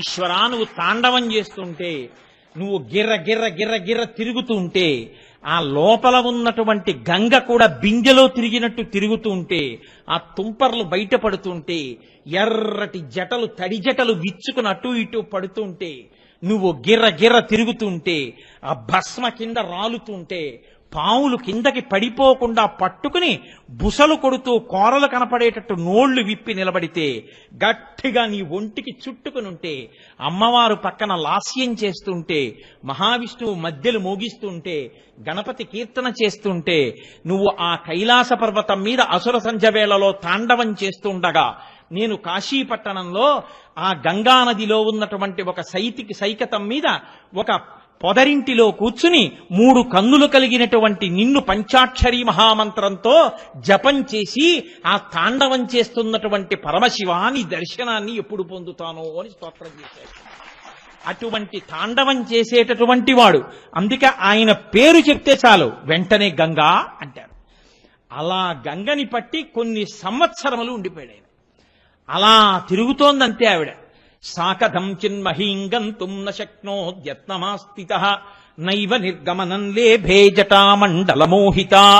ఆ జటామండలంలో ఉండిపోయింది. చూశాడు చూశాడు చూశాడు చూశాడు పాపం భగీరథుడు. కింద పడుతుందేమో అని చూస్తున్నాడు, కింద పడదు. ఎప్పటికిరా బ్రహ్మగారి గురించి తపస్సు చేశాను, శివుడి గురించి తపస్సు చేశాను, తీరా గంగ పడ్డం మొదలెట్టింది, చుక్క కింద పడదు. ఏం చేయడం? మళ్లీ పరమశివుడి గురించి మళ్లీ తపస్సు మొదలు పెడితే శంకరుడు అన్నాడు, గంగ అహంకరించింది కట్టేశాను, నువ్వు కోరుకున్నావు కాబట్టి విడిచిపెట్టేస్తున్నాను. ఇప్పుడు గంగకి తెలిసి వచ్చింది, ఓహో శంకరుడి జటాజూటం అంటే ఇలా ఉంటుందని అప్పటి నుంచి కోరుకుందిట, ఉంటే ఇక్కడే ఉంటానని. మహానుభావుడి జటాజూటంలో పడ్డాను చాలని ఆయన విడిచిపెట్టాడు. సాకథం చిన్మహీంగంతుం, వెంటనే గగనా శంకర స్థిత తతోధర నిమాశ్రిత వ్యసర్పత జలం తత్ర తీవ్ర శబ్ద పురస్కృతం అంటారు. ఆ ఆకాశంలోంచి గంగ పెద్ద ధార కింద పడిపోతుంటే ఆ పక్కన పెద్ద పెద్ద నురగ తుంపర్లు లేచాయి. అప్పటికి ఎప్పటి నుంచో పడిపోతోందేమో, ఆ చుట్టుపక్కలంతా మంచులాగా పట్టేసింది. కొన్ని లక్షల హంసలు వచ్చి నిలబడితే ఎలా ఉంటుందో అంత తెల్లటి పొంగు నురుగు, అంత నీటితో ఆ జటాజూటం ఉంది. ఇంకా కొన్ని వేల సంవత్సరములు పడ్డా జటాజూటంలో పడతాడు ఆయన. అటువంటి గంగని ఇప్పుడు ఆయన ఒక్కసారి విడిచిపెట్టేశాడు. విడిచిపెట్టేసేటప్పటికి కుండలోంచి నీరు అన్ని పక్కల నుంచి పడిపోయినట్టు, అందులోంచి పడిపోయినటువంటి నీరు తూర్పు దిక్కుకి 3 ప్రవాహాలు వెళ్ళిపోయాయి. 3 పాయలు తూర్పు దిక్కుగా ప్రవహించి వెళ్ళిపోయాయి. నళిని, లాదిని, పాదిని. పశ్చిమ దిక్కుగా 3 పాయలు వెళ్ళిపోయాయి. అవే సుచక్షువు, సీత, సింధువు. 7వ పాయ భగీరథుడున్న వైపుకి వెళ్ళింది. ఇప్పుడిది దేవతలు చూశారట. ఒరే ఇంతకు ముందు అన్నాడు చూడలేదు, ఏమి గంగావతరణం రా, ఆకాశ గంగ పైనుంచి శివుడి మీద పడుతోంది, శివుడి జటాజూటంలోంచి ఆయన శరీరాన్ని తాకి హిమాలయాల మీద పడుతోంది, హిమాలయాల్లోంచి భూమి మీద పెడుతోంది, భూమి మీద ముందు భగీరథుడు వెడుతున్నాడు, భగీరథుడి రథం వెనక గంగ వెళ్ళిపోతోంది. యథా భగీరథో రాజా తతో గంగా యశస్విని జగామ సరితా శ్రేష్ఠ సర్వపాప ప్రణాశిని. ఆ గంగ భగీరథుడి రథం వెనకాల వెడుతోంది. అందులో ఎండ్రకాయలు, తాబేళ్లు, మొసళ్ళు, పాములు అన్నీ అందులో ఆ ప్రవాహంలో వెళ్ళిపోతున్నాయి. అబ్బబ్బబ్బా ఏమి గంగావతరణం చూద్దాం రందని దేవతలు, యక్షులు, గంధర్వులు, కిన్నెరులు, కింపురుషులు, మహోరగాలు అన్నీ కూడా తమ తమ లోకాలన్నీ ఖాళీ చేసేసాయి. రథాలెక్కి ఎవరి వాహనాలెక్కి వాళ్ళందరూ వచ్చేశారు. వచ్చేసి వాళ్ళందరూ ఆ గంగా ప్రవాహం భగీరథుడి రథం వెనకాల వెళ్ళిపోతుంటే చూద్దాం రండి అని అందరూ ఆ ప్రవాహం వెనకాల వెళ్ళిపోతున్నారు. మధ్యలు వాయించేవాళ్ళు మధ్యలు వాయిస్తున్నారు, నాట్యాలు చేసేవాళ్ళు నాట్యాలు చేస్తున్నారు. అంత పెద్ద ప్రవాహం పడిపోతుంటే తల పెడితే తల బద్దలైపోతుంది. కాబట్టి తత్ర దేవర్షి గంధర్వాహ వసుధా తలవాసినః భవాంగపతితంతో యం పవిత్రమితి పస్పృశు. పరమశివుడి యొక్క తలకి పరమశివుడి యొక్క ఒంటికి తగిలింది కాబట్టి ఇప్పుడు గంగకి పాపములు పోగొట్టగలిగిన శక్తి వచ్చింది. మహానుభావుడు ఆయన ఒంటికి తగిలింది గంగ కాబట్టి ఇప్పుడు గంగకి శక్తి అని వాళ్ళు తల పెట్టలేక భవాంగపతితంతో యం పవిత్రమితి పస్పృశు ఆ గంగలో చేయిపెట్టి నీళ్లు తీసి ఇలా చల్లుకున్నారు.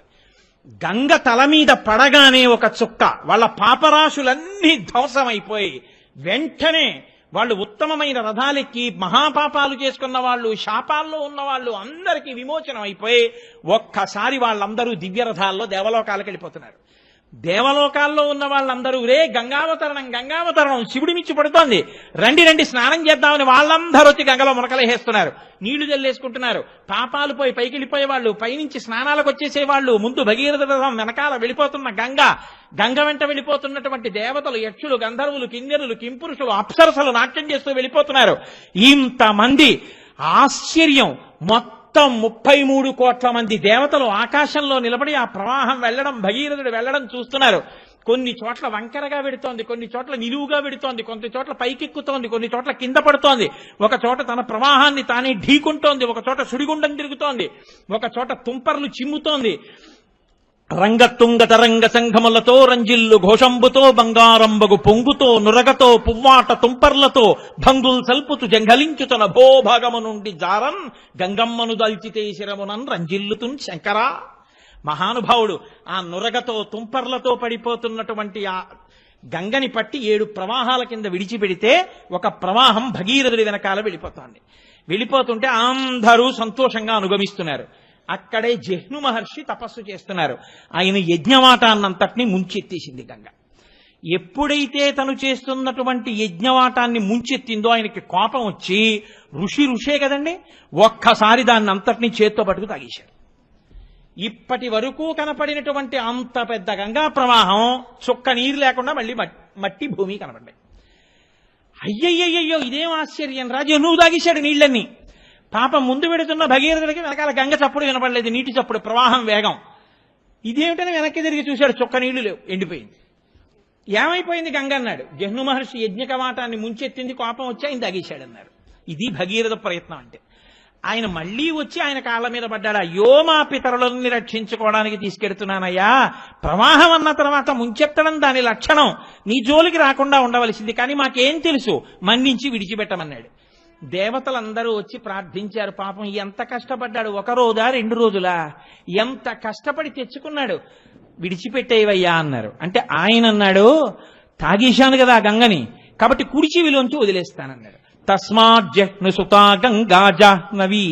ఆవిడ ఆ జహ్ను మహర్షి యొక్క కుడి చెవిలోంచి విడిచిపెట్టబడింది కాబట్టి, ఆయన శరీరంలోంచి బయటికి వచ్చింది కాబట్టి తనూభవ అంటే కూతురైంది. కాబట్టి ఆవిడ్ని జాహ్నవి అని దేవతలందరూ కూడా పిలవడానికి ఒప్పుకున్నారు. కాబట్టి జహ్ను మహర్షి యొక్క పేరు మీద ఆయనకి కూతురైంది. ఇప్పుడు జాహ్నవి అన్న పేరుతో గంగ మళ్ళీ భగీరథుడి వెనకాల మళ్ళీ ప్రవాహం మొదలుపెట్టింది. అందుకే అప్పటి నుంచి ఇప్పటి వరకు ఆ గంగ యొక్క అంశ ప్రతి జీవులకి కుడి చెవిలో ఉంటుంది. పూజ చేసేటప్పుడు ఆవలించిన, తుమ్మిన, దగ్గిన, శరీరంలోంచి నవరంధ్రాలలోంచి ఎట్నించన్న గాలి బయటికి వెడితే ఆ పూజ అక్కడతో పూర్తయిపోతుంది. ఆ తర్వాత చేసే పూజ ఇంకా లెక్కలోకి తీసుకోరు. కాబట్టి మళ్ళీ నవరంధ్రములలోంచి గాలి బయటికి వెళ్ళిందో మళ్ళీ స్నానం చేసి వచ్చి మళ్ళీ పూజ చేయాలి, ఆచమనం చేసి. మళ్ళీ లేచి స్నానం చేసి మళ్ళీ వచ్చి కూర్చుంటే మాత్రం మళ్ళీ నీకు నవరంధ్రాల్లోంచి గాలి వెళ్ళదని గుర్తేమిటి? అందుకని ఏం చేస్తారంటే, ఎప్పుడైనా తుమ్మడమో దగ్గడమో ఇలాంటి పని జరిగిందనుకోండి, పూజ చేసేటప్పుడు ఓసారి కుడి చెవి మీద చెయ్యేసుకుంటారు. అంటే గంగా స్నానం చేసినటువంటి ఫలితం లభిస్తుంది. కాబట్టి ఇప్పుడు ఆ జహ్ను మహర్షి యొక్క కుమార్తె ఆయన కుడి చెవిలోంచి బయటికి వచ్చింది. ఇప్పుడు మళ్ళీ ఆ జాహ్నవీ రూపంతో ప్రవహించింది. ఆ భగీరథుడు ముందు రథం మీద వెళ్లి పాతాళలోకానికి తీసుకెళ్లాడు. పాతాళలోకంలోకి వెళ్లి ఆ సగరులు 60,000 మంది యొక్క బూది కుప్పల మించి ప్రవహించింది. ప్రవహించగానే వాళ్ళందరికీ దాహం తీరి వాళ్ళు ప్రేతత్వం నుంచి విముక్తి పొంది వాళ్ళందరూ ఉత్తమ లోకాలకి వెళ్ళిపోయారు, 60,000 మంది. వెంటనే చతుర్ముఖ బ్రహ్మగారు వచ్చి అన్నారు, ఉరే నాయన, అనన్య సామాన్యమైన కార్యం రా, లోకంలో ఎవరు చెయ్యలేరు, అసలు ఊహించలేరు. నా గురించి తప్పించావు, పరమశివుడి గురించి తప్పించావు, ఆయన పట్టేస్తే మళ్లీ తప్పించావు, జహ్నువు తాగితే ప్రార్థించావు, నీ పితరుల కోసం ఇంత శ్రమ పడ్డావు, వాళ్ళని పితృదేవతా స్థానంలోకి తీసుకెళ్లి ఉత్తమగతులు కల్పించావు. కాబట్టి ఈ భూమి మీద ప్రవహించేటటువంటి గంగకి నీ పేరు మీద భగీరథుని యొక్క కుమార్తెగా భాగీరథి అని నామకరణం చేస్తున్నాను. కాబట్టి ఆకాశంలో ప్రవహించేటటువంటిది దేవగంగ, భూమి మీద ప్రవహించేది భాగీరథి, మళ్ళీ పాతాళలోకంలో ప్రవహించేటటువంటిది ఒక గంగా ప్రవాహం. కాబట్టి ఆవిడికి త్రిపథగా అని పేరు వచ్చింది. మందాకిని, భాగీరథి, భోగవతి. పాతాళలోకంలో ప్రవహిస్తే భోగవతి ఆవిడ పేరు. 3 పేర్లతో గంగ 3 లోకముల యందు ప్రవహిస్తూ ఉంటుంది. ఇంత గొప్పదైనటువంటి ఆఖ్యానము ఈ గంగావతరణము. ఈ గంగావతరణం గురించి చెప్పి శ్రీమద్ రామాయణంలో వాల్మీకి మహర్షి ఎంత గొప్ప ఘట్టానికి ఫలశ్రుతి చెప్పారు. ఆయన 2 ఘట్టాలకి ఫలశ్రుతి చెప్పారు. ఒకటి గంగావతరణం, 2 షణ్ముఖోత్పత్తి. సుబ్రహ్మణ్యేశ్వర స్వామి వారు పుట్టినప్పుడు చెప్పారు, మళ్ళీ గంగావతరణం జరిగినప్పుడు చెప్పారు. ఆయన అన్నారు, ఇదమాఖ్యానం అవ్యగ్రో కాకుత్స గంగావతరణం శుభం. అవ్యగ్రమైన మనస్సుతో ఇదిలా జరుగుతుందా, నిజమేనా, అబద్ధమేనా, ఇలాంటి వెర్రి ఆలోచనలు లేకుండా పవిత్రమైనటువంటి మనస్సుతో ఈ గంగావతరణాన్ని పరమశివుడికి నమస్కారం చేస్తూ దేవాలయ ప్రాంగణంలో ఎవరైనా వింటే ఉత్తర క్షణంలో వాళ్ళ యొక్క పాపరాశి అంతా దగ్ధమైపోతుంది. గంగావతరణం వినగానే పాపరాశి పోవడం వల్ల వాళ్ళందరికీ కూడా సమస్తమైనటువంటి కోర్కెలు తీరుతాయి. కోర్కెలు తీరడంతో పాటుగా దీర్ఘాయుర్దాయము, కీర్తి కలిగగలిగినటువంటి రీతిలో వాళ్ళ జీవితము మలచబడుతుంది. కాబట్టి గంగావతరణం అనేటటువంటి ఘట్టము అంత ప్రఖ్యాతమైన ఘట్టము అని వర్ణించారు. ఎంతో మంది పెద్దలు ఇప్పటికీ గంగ దగ్గరికి వెడుతుంటారు, గంగలో స్నానం చేస్తుంటారు, పాపములన్నిటినీ పోగొట్టుకుంటూ ఉంటారు. గంగా స్నానం అంత గొప్పది ఎందుకైందో తెలుసా అండి? ఒక్కటే కారణం. గంగకంత గొప్పతనం రావడానికి పరమశివుడి యొక్క శరీరమునకు తగలడమే కారణము. వాల్మీకి మహర్షి రామాయణంలో తీర్పు చెప్పారు. భవాంగపతితం తోయం, పరమశివుని ఒంటికి తగిలింది కాబట్టి గంగకు ఆనాటి నుండి ఈనాటి వరకు పాపములను పోగొట్టగలిగినటువంటి శక్తి కలిగి ఉన్నది. కేవలం వెళ్ళి ఒక మునక వేస్తే చాలు. అందుకే శంకరాచార్యుల వారు భజగోవిందం చేస్తే భగవద్గీత కించిదధీత గంగాజలలవకణికాపీత సకృతపయేన మురారి సమర్చ క్రియతే తస్య యమేన నచర్చ అంటారు. లోకంలో ఎవరైనా సరే భగవద్గీత కించిదధీత, కొంచెం భగవద్గీతని ప్రసన్నమైన మనస్సుతో నేర్చుకుందాం, అనుష్ఠిద్దామని భగవద్గీత చదివితే అటువంటి వారు కాని గంగాజలలవకణికాపీత, గంగానదిలో ఉండేటటువంటి నీటి బొట్టుని నాలుక మీద వేసుకుని తాగినా, తల మీద చల్లుకున్నా, గంగాజలలవకణికాపీత సకృతపయేన మురారి సమర్చ, ఒక్కసారి జీవితంలో కన్నుల ఆనంద భాష్పములు కారేటట్టుగా పరమ ప్రసన్నమైన మనస్సుతో పరమభక్తితో శ్రీ మహావిష్ణువుని తులసి దళాలతో కాని పువ్వులతో కాని పూజ చేసిన, మానసికంగా పూజ చేసిన, సకృతపయేన మురారి సమర్చ క్రియతే తస్య యమేన నచర్చ, వాడికి యమధర్మరాజుతో వాదోపవాదములు ఉండవు. వాదోపవాదములు మేమెందుకు చేస్తామండి యమధర్మరాజు గారితో అంటారేమో. యమధర్మరాజు గారి యొక్క దూతలు వచ్చి పాశములు వేసి లాగేస్తుంటారు. వీడేమో నే రానని అటు ఇటు పారిపోతుంటాడు. పారిపోతుంటే ఆ దూతలు ఏం చేస్తారంటే కపము, వాతము, పైత్యము అని మూడింటిని ప్రకోపింపచేస్తారు శరీరంలో. ఈ పైత్యం చేత సంధి కలుగుతుంది. అంటే ఏమిటో మాట్లాడుతుంటాడు, ఏవో గుర్తొస్తాయి, అవన్నీ ఇప్పుడు చేస్తున్నాను అనుకుని సంధి ప్రలాపం అంటారు. ఏవేవో అరుస్తూ ఉంటాడు, ఏవో మాట్లాడతాడు. అప్పుడు తన దృష్టి దేని మీద ఎప్పుడో చేసిన పనేదో గుర్తొస్తుంది, దాన్ని అరుస్తూ ఉంటాడు. ఆ కపము, వాతము నొక్కేస్తుంటాయి జీవుణ్ణి. ఆ ప్రాణం ఎటు వెళ్ళలేక వాటి మధ్యలోకి వెళ్ళిపోతుంది. వెళ్ళిపోయిన తర్వాత అప్పుడు పాశం వేసి దాన్ని ఉగ్గడించేస్తారు. అటువంటి స్థితిలో ఇక మనసు నిలబడదు, బుద్ధి పనిచేయదు. తానేదైనా మాట్లాడదాం అనుకున్నా, చెప్దామన్నా ఇక చెప్పగలిగిన ప్రజ్ఞ ఉండదు. ఎవరో మహానుభావులైనటువంటి వారికైతే, ఎప్పుడూ భగవంతుణ్ణే పట్టుకున్న వాళ్ళైతే, అటువంటి వాళ్ళకి మనసు చాంచల్యమును పొందినప్పుడు కూడా ఈశ్వర సంబంధమైన నామమే వస్తుంది. మహానుభావుడు అప్పయ్య దీక్షితర్ వారిని, ఆయన ఒకానొకప్పుడు పిచ్చి కలిగేటటువంటి మందు తాగారు. శిష్యుల్ని పిలిచి, ఒరే నేను పిచ్చొచ్చే మందు తాగుతున్నాను, దీనివల్ల నాకు 1 గంట సేపు పిచ్చి వస్తుంది. 1 గంట సేపు పిచ్చొచ్చినప్పుడు మీరు తలుపులు వేసి బయట గొళ్ళెం పెట్టేయండి. ఈ పిచ్చిలో నేను ఏమరుస్తున్నానో ఓ కాగితం మీద రాయండి. గురువు గారు కదా ఏమైనా అనుకుంటారేమో అని చూడకండి. నా మనసుకి స్థిమితం లేనప్పుడు, నా మనసు స్వస్థత తప్పిపోయినప్పుడు భగవంతుడి గురించి అరవగలిగితే నా మనసు భగవంతుణ్ణి అప్పుడు కూడా పట్టుకోగలదు అని నమ్మకం. ఇతర విషయాలు ఏమైనా అరిస్తే నా మనసు భగవంతుణ్ణి పట్టుకోవడంలో కృతకృత్యం కాలేదు అని గుర్తు. కాబట్టి నేను ఈ 1 గంట సేపు ఈ పిచ్చెక్కే మందు తాగి ఏం మాట్లాడతానో మీరు వినండ్రా అని కిటికీ దగ్గర కూర్చోబెట్టారు. ఓ 1 గంట సేపు మహానుభావుడు ఏదో అలా మాట్లాడుతూనే ఉన్నారు. 1 గంట అయిపోయిందా, ఆయన పిచ్చి తగ్గిపోయిన తర్వాత తలుపులు తీశారు. గొళ్ళెం తీసి తలుపులు తీసి, గురువుగారు బయటికి రండి అన్నారు. నేను ఏం మాట్లాడానురా ఈ 1 గంట అన్నారు. ఇదిగో గురువుగారు మీరు చదివినటువంటి శ్లోకాలు ఇవి అని చూపించారు. ఉన్మత్త శతకము అంటారు. ఉన్మత్త అంటే పిచ్చి. ఆయన మనసు స్వస్థతలో లేనప్పుడు ఆయన పరమశివుడు గురించి చేసినటువంటి ఆ స్తోత్రం అత్యద్భుతమైనటువంటి స్తోత్రమై లోకంలో విరాజిల్లింది.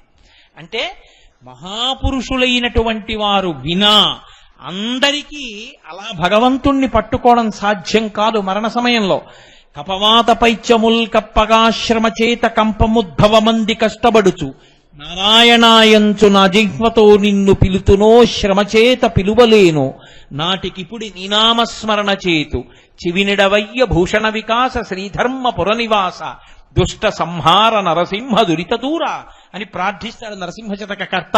ఒంట్లో ఓపికండగానే చెప్తాను, ఈశ్వర చెవి ఒగ్గి విను, వీడు పలికాడు భగవన్నామని గుర్తు పెట్టుకో, అప్పుడు చెప్పగలనో చెప్పలేనో అంటాడు.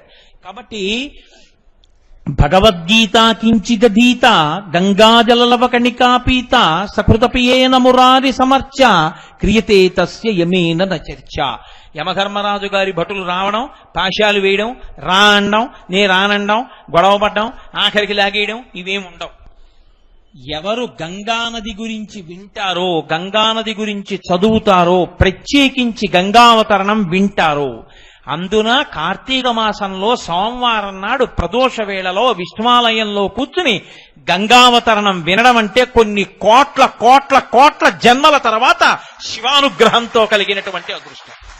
అది సామాన్యమైన విషయమేం కాదు. మనకి తెల్లవారి లేస్తే కావ్యాలు, పురాణాలు అన్నీ ఆ మాట చెప్తున్నాయి. అంత పరమపావనమైనటువంటి గంగ.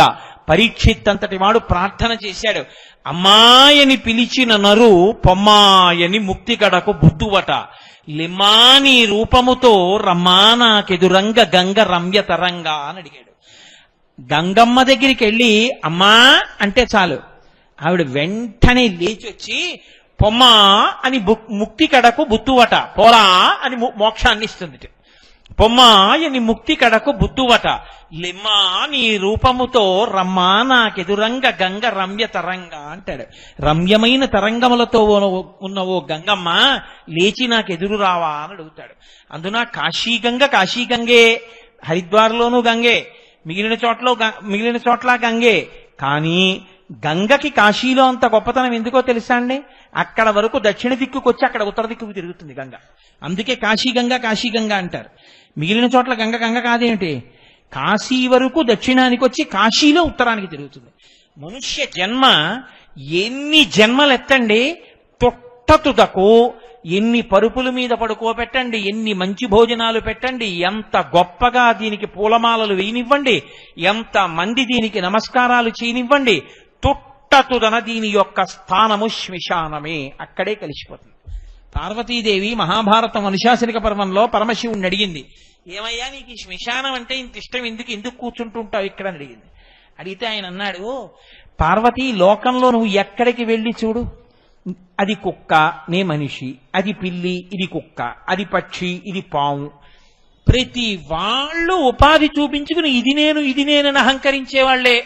ఒక చీమ కూడా నే చీమని కరుస్తానని అహంకరిస్తుంది. అందరి అహంకారాలు పోయి అందరూ వాళ్ళ అహంకార స్థానమైన శరీరములను విడిచిపెట్టేసి, వాళ్ళ ఐశ్వర్యాలు విడిచిపెట్టేసి, వాళ్ళందరినీ విడిచిపెట్టేసి ఇంకా అహంకరించడానికంటూ ఏమీ లేకుండా అందరూ ఒక్కటిగా వచ్చి కూర్చునే ప్రదేశం ఇది ఒక్కటే. ఎవడూ గర్వపడ్డానికి ఏమీ లేదు ఇక్కడ. అందుకని బ్రహ్మజ్ఞానం అంటూ పుడితే ఇక్కడే పుట్టాలి. అందుకే జ్ఞానులందరూ ఇక్కడికి వచ్చి కూర్చుంటుంటారు. కాబట్టి పార్వతి అక్కడికెడితే ఉంది కొట్టుకోవడం, తిట్టుకోవడం, అహంకారాలు. ఇక్కడైతే ఉంది అహంకరించడానికి ఏమీ లేదు, అందరినీ ఓటే స్థితి.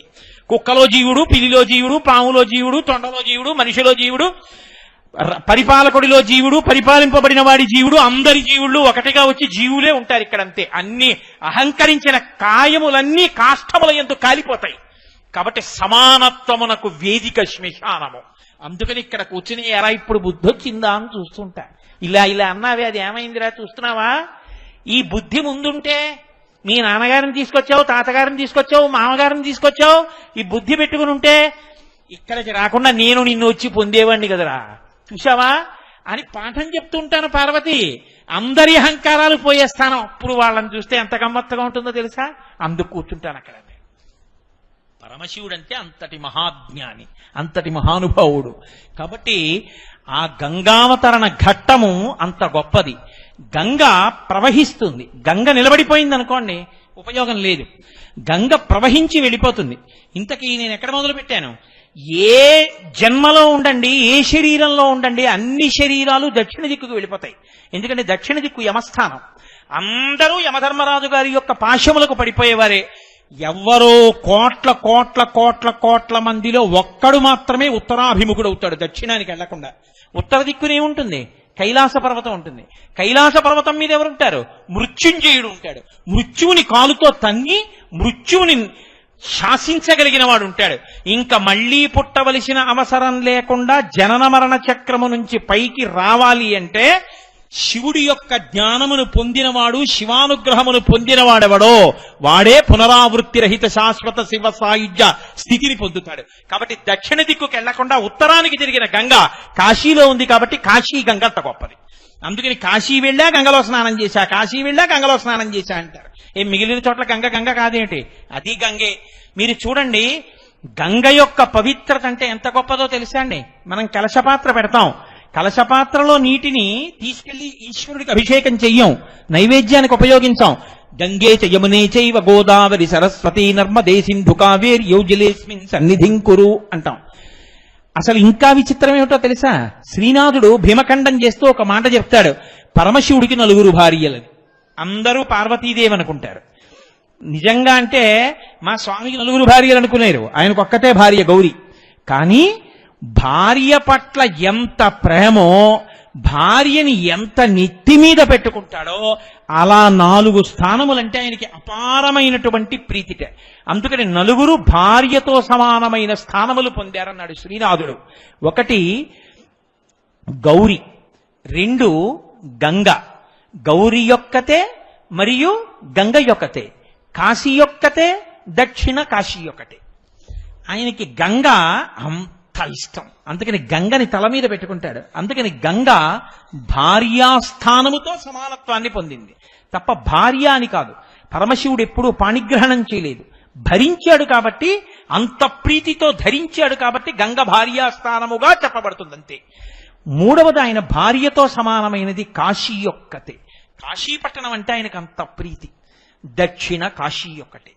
దక్షిణ కాశీ దక్షారామం, ద్రాక్షారామం. ద్రాక్షారామం మామిడి పళ్ళరామం కాదు, అది దక్షారామం. దక్ష ప్రజాపతి ఉన్న ఊరు కాబట్టి దక్షారామం అంటే పరమేశ్వరుడికి అంత ఇష్టంట. అందుకే ఏ వ్యాస భగవానుణ్ణి కాశీపట్టణంలో తిరస్కరించాడో ఆ వ్యాస భగవానుణ్ణే తొడ మీద కూర్చోపెట్టుకుని కౌగలించుకుని నెత్తి మీద పెట్టుకున్నాడు దక్షారామంలో. ఆ వ్యాసుడు ఇక్కడ శివదర్శనాన్ని పొంది ఆనంద తాండవం చేసేశాడు.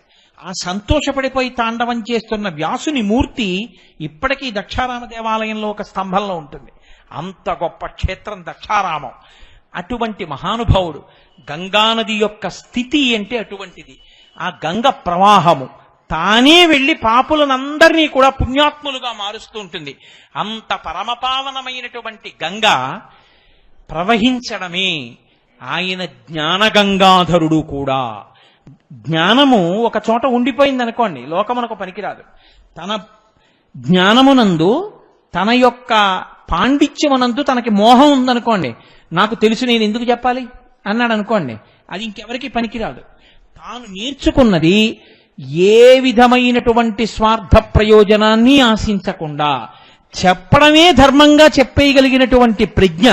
అంటే ఎక్కడో ఉప్పు నీటి సముద్రంలో ఉన్నటువంటి ఉప్పు నీటిని తాగి మంచి నీటిగా మార్చి చల్లటి నీటిని పట్టుకుని నిరాధారమైనటువంటి మార్గంలో ఆకాశంలో ప్రయాణించి వచ్చినటువంటి మేఘము ఈ ఊళ్ళో ఉన్న వాళ్ళందరూ దాహార్తితో ఉన్నారు కాబట్టి వీళ్ళకి చల్లటి నీళ్లు కురిపిద్దాం అనుకున్నప్పుడు వీళ్ళందరూ లేచొచ్చి నాకు కృతజ్ఞత చెప్తారా చెప్పరా అని చూడకుండా అందరూ నిద్రపోతున్న రాత్రి వచ్చి తనలో ఉన్నటువంటి చిట్ట చివరి నీటి బిందువుని కూడా వర్షంలా కురిపించేసి తేలికైపోయి అమ్మయ్యా నా దగ్గరున్నదంతా ఇచ్చేశానని సంతోషంతో దూది పింజలా వెళ్ళిపోయేటటువంటి మేఘము ఎంత గొప్పదో. ఒక ఆవు పుట్టల మీద నది ఒడ్డున ఉన్నటువంటి పచ్చగడ్డి పరికలన్నింటినీ గబగబా తిని ఎక్కడికో వెళ్లి పడుకుని తిన్న గడ్డి పరికలన్నింటినీ లొంగ చుట్టుకుని కడుపులోంచి పైకి తెచ్చి నోట్లో పెట్టుకుని మళ్లీ బాగా తిని నెమరవేసి మెత్తగా గుజ్జుగా మార్చి కడుపులో పెట్టుకుని పాలగా తయారు చేసి దూడ వచ్చి 2 గుద్దులు గుద్దినంత మాత్రం చేత దాచుకోవడం చేతకాక విడిచిపెట్టిన ఆవు ఎంత ఉదారమైనదో. అంత గొప్ప పువ్వులు పళ్ళు కాసినా పండినా ఒక్క పువ్వు తాను పెట్టుకోవడం గాని ఒక్క పండు తాను తినడం గాని చేత కానటువంటి చెట్టు ఎంత ఉదారమైనదో.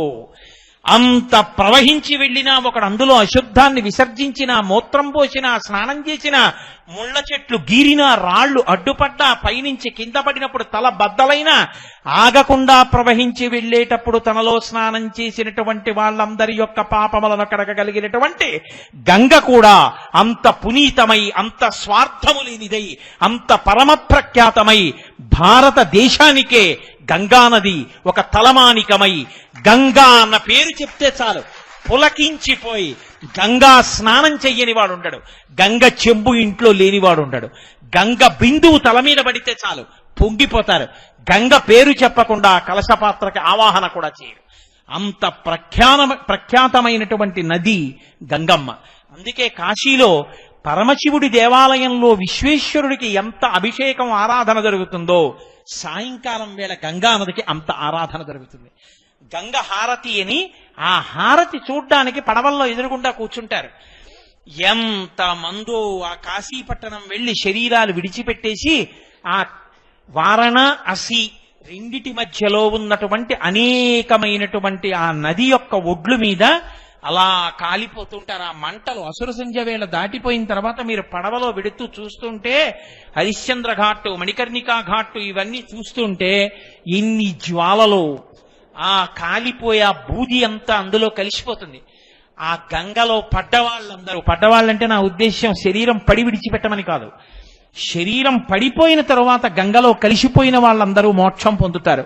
అందుకే యావత్ భారతంలో ఎక్కడ శరీరం పడిపోనివ్వండి, ఎక్కడ శరీరాన్ని కాల్చేయనివ్వండి. అస్థి సంచయనము అని మరునాడు పొద్దున్న వెళ్లి కొడుకు ఎముకలు తండ్రి గారి శరీరపు బూది తీసి ఒక కుండలో పెట్టి గుడ్డ కట్టి మూట కట్టి భార్య మెడలో ఉన్న బంగారాన్ని లాకర్లో దాచుకున్నట్టుగా తండ్రి శరీరం బూది కుప్పైపోయిన తర్వాత ఆ కుండని గుడ్డ కట్టి పేరు రాసి శ్మశానంలో లాకర్లో పెట్టి దాస్తారు. దాచి సాధ్యమైనంత తొందరగా, అయ్యో మా నాన్నగారు శరీరంతో 10 మాటలు వెళ్లి గంగలో స్నానం చేయలేకపోయాడు, గంగావతరణం చదువుకోలేకపోయాడు, గంగావతరణం వినలేకపోయాడు, గంగ చెంబు చూసి నమస్కారం చేయలేకపోయాడు. ఇటువంటి నాన్నగారి యొక్క చితాభస్మాన్ని గంగలో కలిపేస్తానని తాను బయలుదేరి కుండ పట్టుకుని వెళ్లి కాశీపట్టణంలో గంగానదిలో కలిపేసి వస్తారు.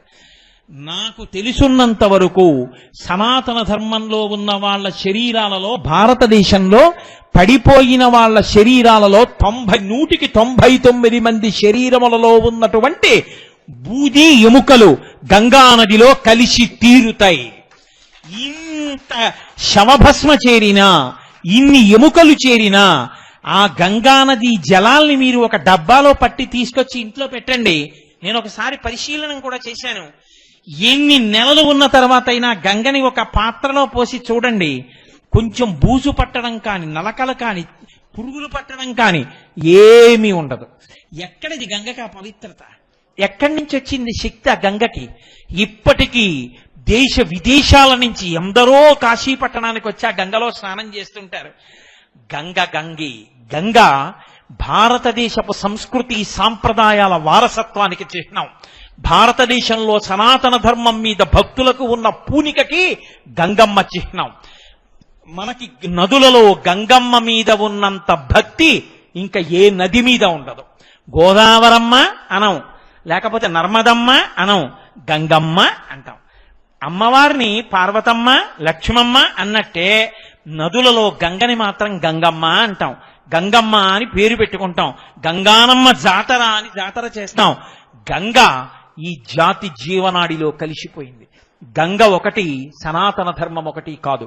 సనాతన ధర్మమే గంగ, గంగయే సనాతన ధర్మం. అంత గొప్ప నది. ఆ నదికంత శక్తి రావడానికి కారణం మా స్వామి పరమేశ్వరుడు యొక్క శరీరమునకు తగిలి కింద పడ్డం. అందుకని ఆయన గంగాధర అన్న నామాన్ని పొందాడు. ఆయనే జ్ఞానగంగాధరుడై లోకమునకంతటికి జ్ఞానాన్ని కూడా పంచిపెడుతూ ఉంటాడు. అంటే ఆయన నుండే మొట్టమొదట ఆయన గురువుగా కూర్చుని లోకమునకు మొట్టమొదట విజ్ఞానాన్ని నేర్పడం మొదలుపెట్టాడు. అక్కడి నుంచి ఆ గురు పరంపర అలా కొనసాగుతూ వెళ్ళింది. అందుకే ఇప్పటికీ పూజలో కూర్చుంటే సదాశివ సమారంభాం శంకరాచార్య మధ్యమాం అస్మదాచార్య పర్యంతాం వందే గురు పరంపరాం అని పరమశివుడు దక్షిణామూర్తిగా కూర్చుని మౌనంతో జ్ఞాన ప్రకటనం చేసి జ్ఞానబోధ చెయ్యడం దగ్గర మొదలుపెట్టి ఆది గురువుగా కూర్చున్నటువంటి సదాశివుడు మధ్యలో ఉన్నటువంటి శంకర భగవత్పాదులు ఈనాటి వరకు ఈ 4 మాటలు చెప్పుకోగలిగాను అంటే దానికి కారణమైనటువంటి అస్మద్గురువరేణ్యులైనటువంటి బ్రహ్మశ్రీ మల్లంపల్లి అమరేశ్వర ప్రసాద్ శర్మ గారి వరకు మా గురు పరంపరకంతటికీ కూడా నమస్కారం అని గురువు గారికి నమస్కారం చేసి కూర్చుంటాం. పూర్తి చేస్తే మంగళాశాసన పరై మదాచార్య పురోగమై మా గురు పరంపరకు మంగళమగుగాక. కాబట్టి ఆ గురు పరంపర జ్ఞానాన్ని ఎప్పుడూ ఇస్తూ ఉంటుంది, పాపములు పోగొడుతుంది, పవిత్రతనిస్తుంది. ఆయన బాహ్యమునందు గంగాధరుడు, ఆంతరమునందు జ్ఞాన గంగాధరుడు. ఇన్నిటిని ధరించినటువంటి మహానుభావుడు నా తండ్రి శంకరుడు. కాబట్టి ఆయనకి గంగాధర, వ్యోమకేశ, కృపానిధి, జటాధరుడు, ఇన్ని బిరుదు నామాలు, ఇన్ని నామాలు వచ్చాయి. కాబట్టి ఒక 5 నామాలతో దండ కట్టాను ఇవాళ. మీ అందరూ సంతోషంగా ఇవాళ గంగావతరణం విన్నారు. కాబట్టి నేను ఇంకొక నామాన్ని ఇవాళ ముట్టుకోను, చాలు. నేను నిజం చెప్తున్నాను, మీరు నమ్మండి, త్రికరణ శుద్ధిగా చెప్తున్నాను. భగవానుడు శివాలయాన్ని పునర్నిర్మాణం చేస్తున్నారే, పిల్లలందరూ కలిసి, ఇంతమంది కలిసి తలో చెయ్యి వేసి గుడిని కట్టాలనుకుంటున్నారు. వీళ్ళని నేను అనుగ్రహించాలి అనుకున్నాడు. ఈ ధూర్తుడు అక్కడ ఇక్కడ తిరుగుతూ ఉంటాడు, వీడిని తీసుకొచ్చి కూర్చోబెడితే తెలిసో తెలీదో 4 మాటలు చెప్పుకుని వీడు పవిత్రుడవుతాడు. నన్ను కూర్చోబెట్టాడు. కార్తీక సోమవారం నాటి సాయంకాలం వేళ గంగాధర నామ వ్యాఖ్యానం చేయించి గంగావతరణం చెప్పించాడు. శంకరాచార్యుల వారు గంగాష్టకము అని ఒక అత్యద్భుతమైన అష్టకాన్ని చేశారు. ఇవాళ మనం ఒక గొప్ప ప్రయోగాన్ని చేద్దాం. గంగానది జలాల్ని ఒక చక్కటి కలశలో పెట్టి, కాకినాడ మన భానుగుడి జంక్షన్ లో ఉన్నటువంటి పోలీస్ క్వార్టర్స్ లోని అయ్యప్ప స్వామి దేవాలయ అంతరాలయంలో ఆ కలశ పెట్టి, ఆ కలశలో గంగమ్మని నామములతో పూజ చేసి పరమ పవిత్రంగా సంధ్యావందనం చేసుకున్నటువంటి బ్రాహ్మణోత్తములు ఆ కలశ పట్టుకుని ఇక్కడికి తీసుకొచ్చారు. ఇప్పుడు వాళ్ళు మీ అందరి మధ్యలోకి వచ్చి ఆ గంగని మీ మీద ప్రోక్షిస్తారు. ఆ గంగ మీ తల మీద పడుతూ ఉండగా ఉత్తినే కూర్చోకుండా శంకరాచార్యకృతమైనటువంటి గంగాష్టకం అంతా చదివి చెప్పడానికి సమయం సరిపోదు. కాబట్టి నేను గంగాష్టకంలో ఆయన చెప్పినటువంటి అద్భుతమైన మాటలతో కూడిన ఒక 2-3 శ్లోకములు చిన్న చిన్న మాటలుగా మీతో చెప్పిస్తా. మీరు ఆ గంగాష్టకం మీద, దాని వ్యాఖ్యానం మీద మనసు పెట్టి వింటూ ఉండండి. గంగ తనంత తాను మీ తలల మీద పడిపోతుంది. మీరేం ప్రయత్నం చేయక్కర్లేదు. వాళ్ళందరూ మీలోకి వచ్చి వాళ్లే మీకు గంగ చల్లుతారు. నేను మంగళం చెప్తే తప్ప ఈ పీఠం మించి లేవను. మంగళం చెప్పకుండానే గంగాష్టకం చెప్తున్నాను అంటే గుర్తు ఏమిటి? సభంతా అయిపోయిన తర్వాత గంగాష్టకం అయ్యాక నేను అడుగుతానమ్మా, అందరి మీద పడిందా అని అడుగుతాను. ఎవరైనా ఒక్కరు మా అబద్ధాలు ఆడకూడదు. ఒక్కరు మా మీద పడలేదంటే మళ్ళీ మీ దగ్గరికి వచ్చి చల్లుతారు. అంత శ్రద్ధగా మీరు కూర్చునుండగా మీ మీద చల్లిస్తాం. అందుకే నేను మంగళం కూడా చెప్పట్లేదు. కాబట్టి చక్కగా డాక్టర్ గారు, ఇరగవరపు సత్యనారాయణమూర్తి గారు, సత్యనారాయణ గారు, ఆ ఇతర ఋత్విక్కులు మీ అందరూ తలకొక ప్రాంగణంలోకి అందరూ ఒక్క చోట కాకుండా వెళ్ళి వాళ్ళకి త్రోవ ఇస్తుండమ్మా. వాళ్ళ గంగ మీద ప్రోక్షిస్తుండగా కార్తీక సోమవారం మన జన్మలు పండే ఇవ్వాల. చక్కగా నేను చెప్పింది మీరు చెప్తుండండి. నేను శంకరులు ఆ గంగాష్టకం గురించి చెప్పిన మాటలు మీతో చెప్పిస్తాను.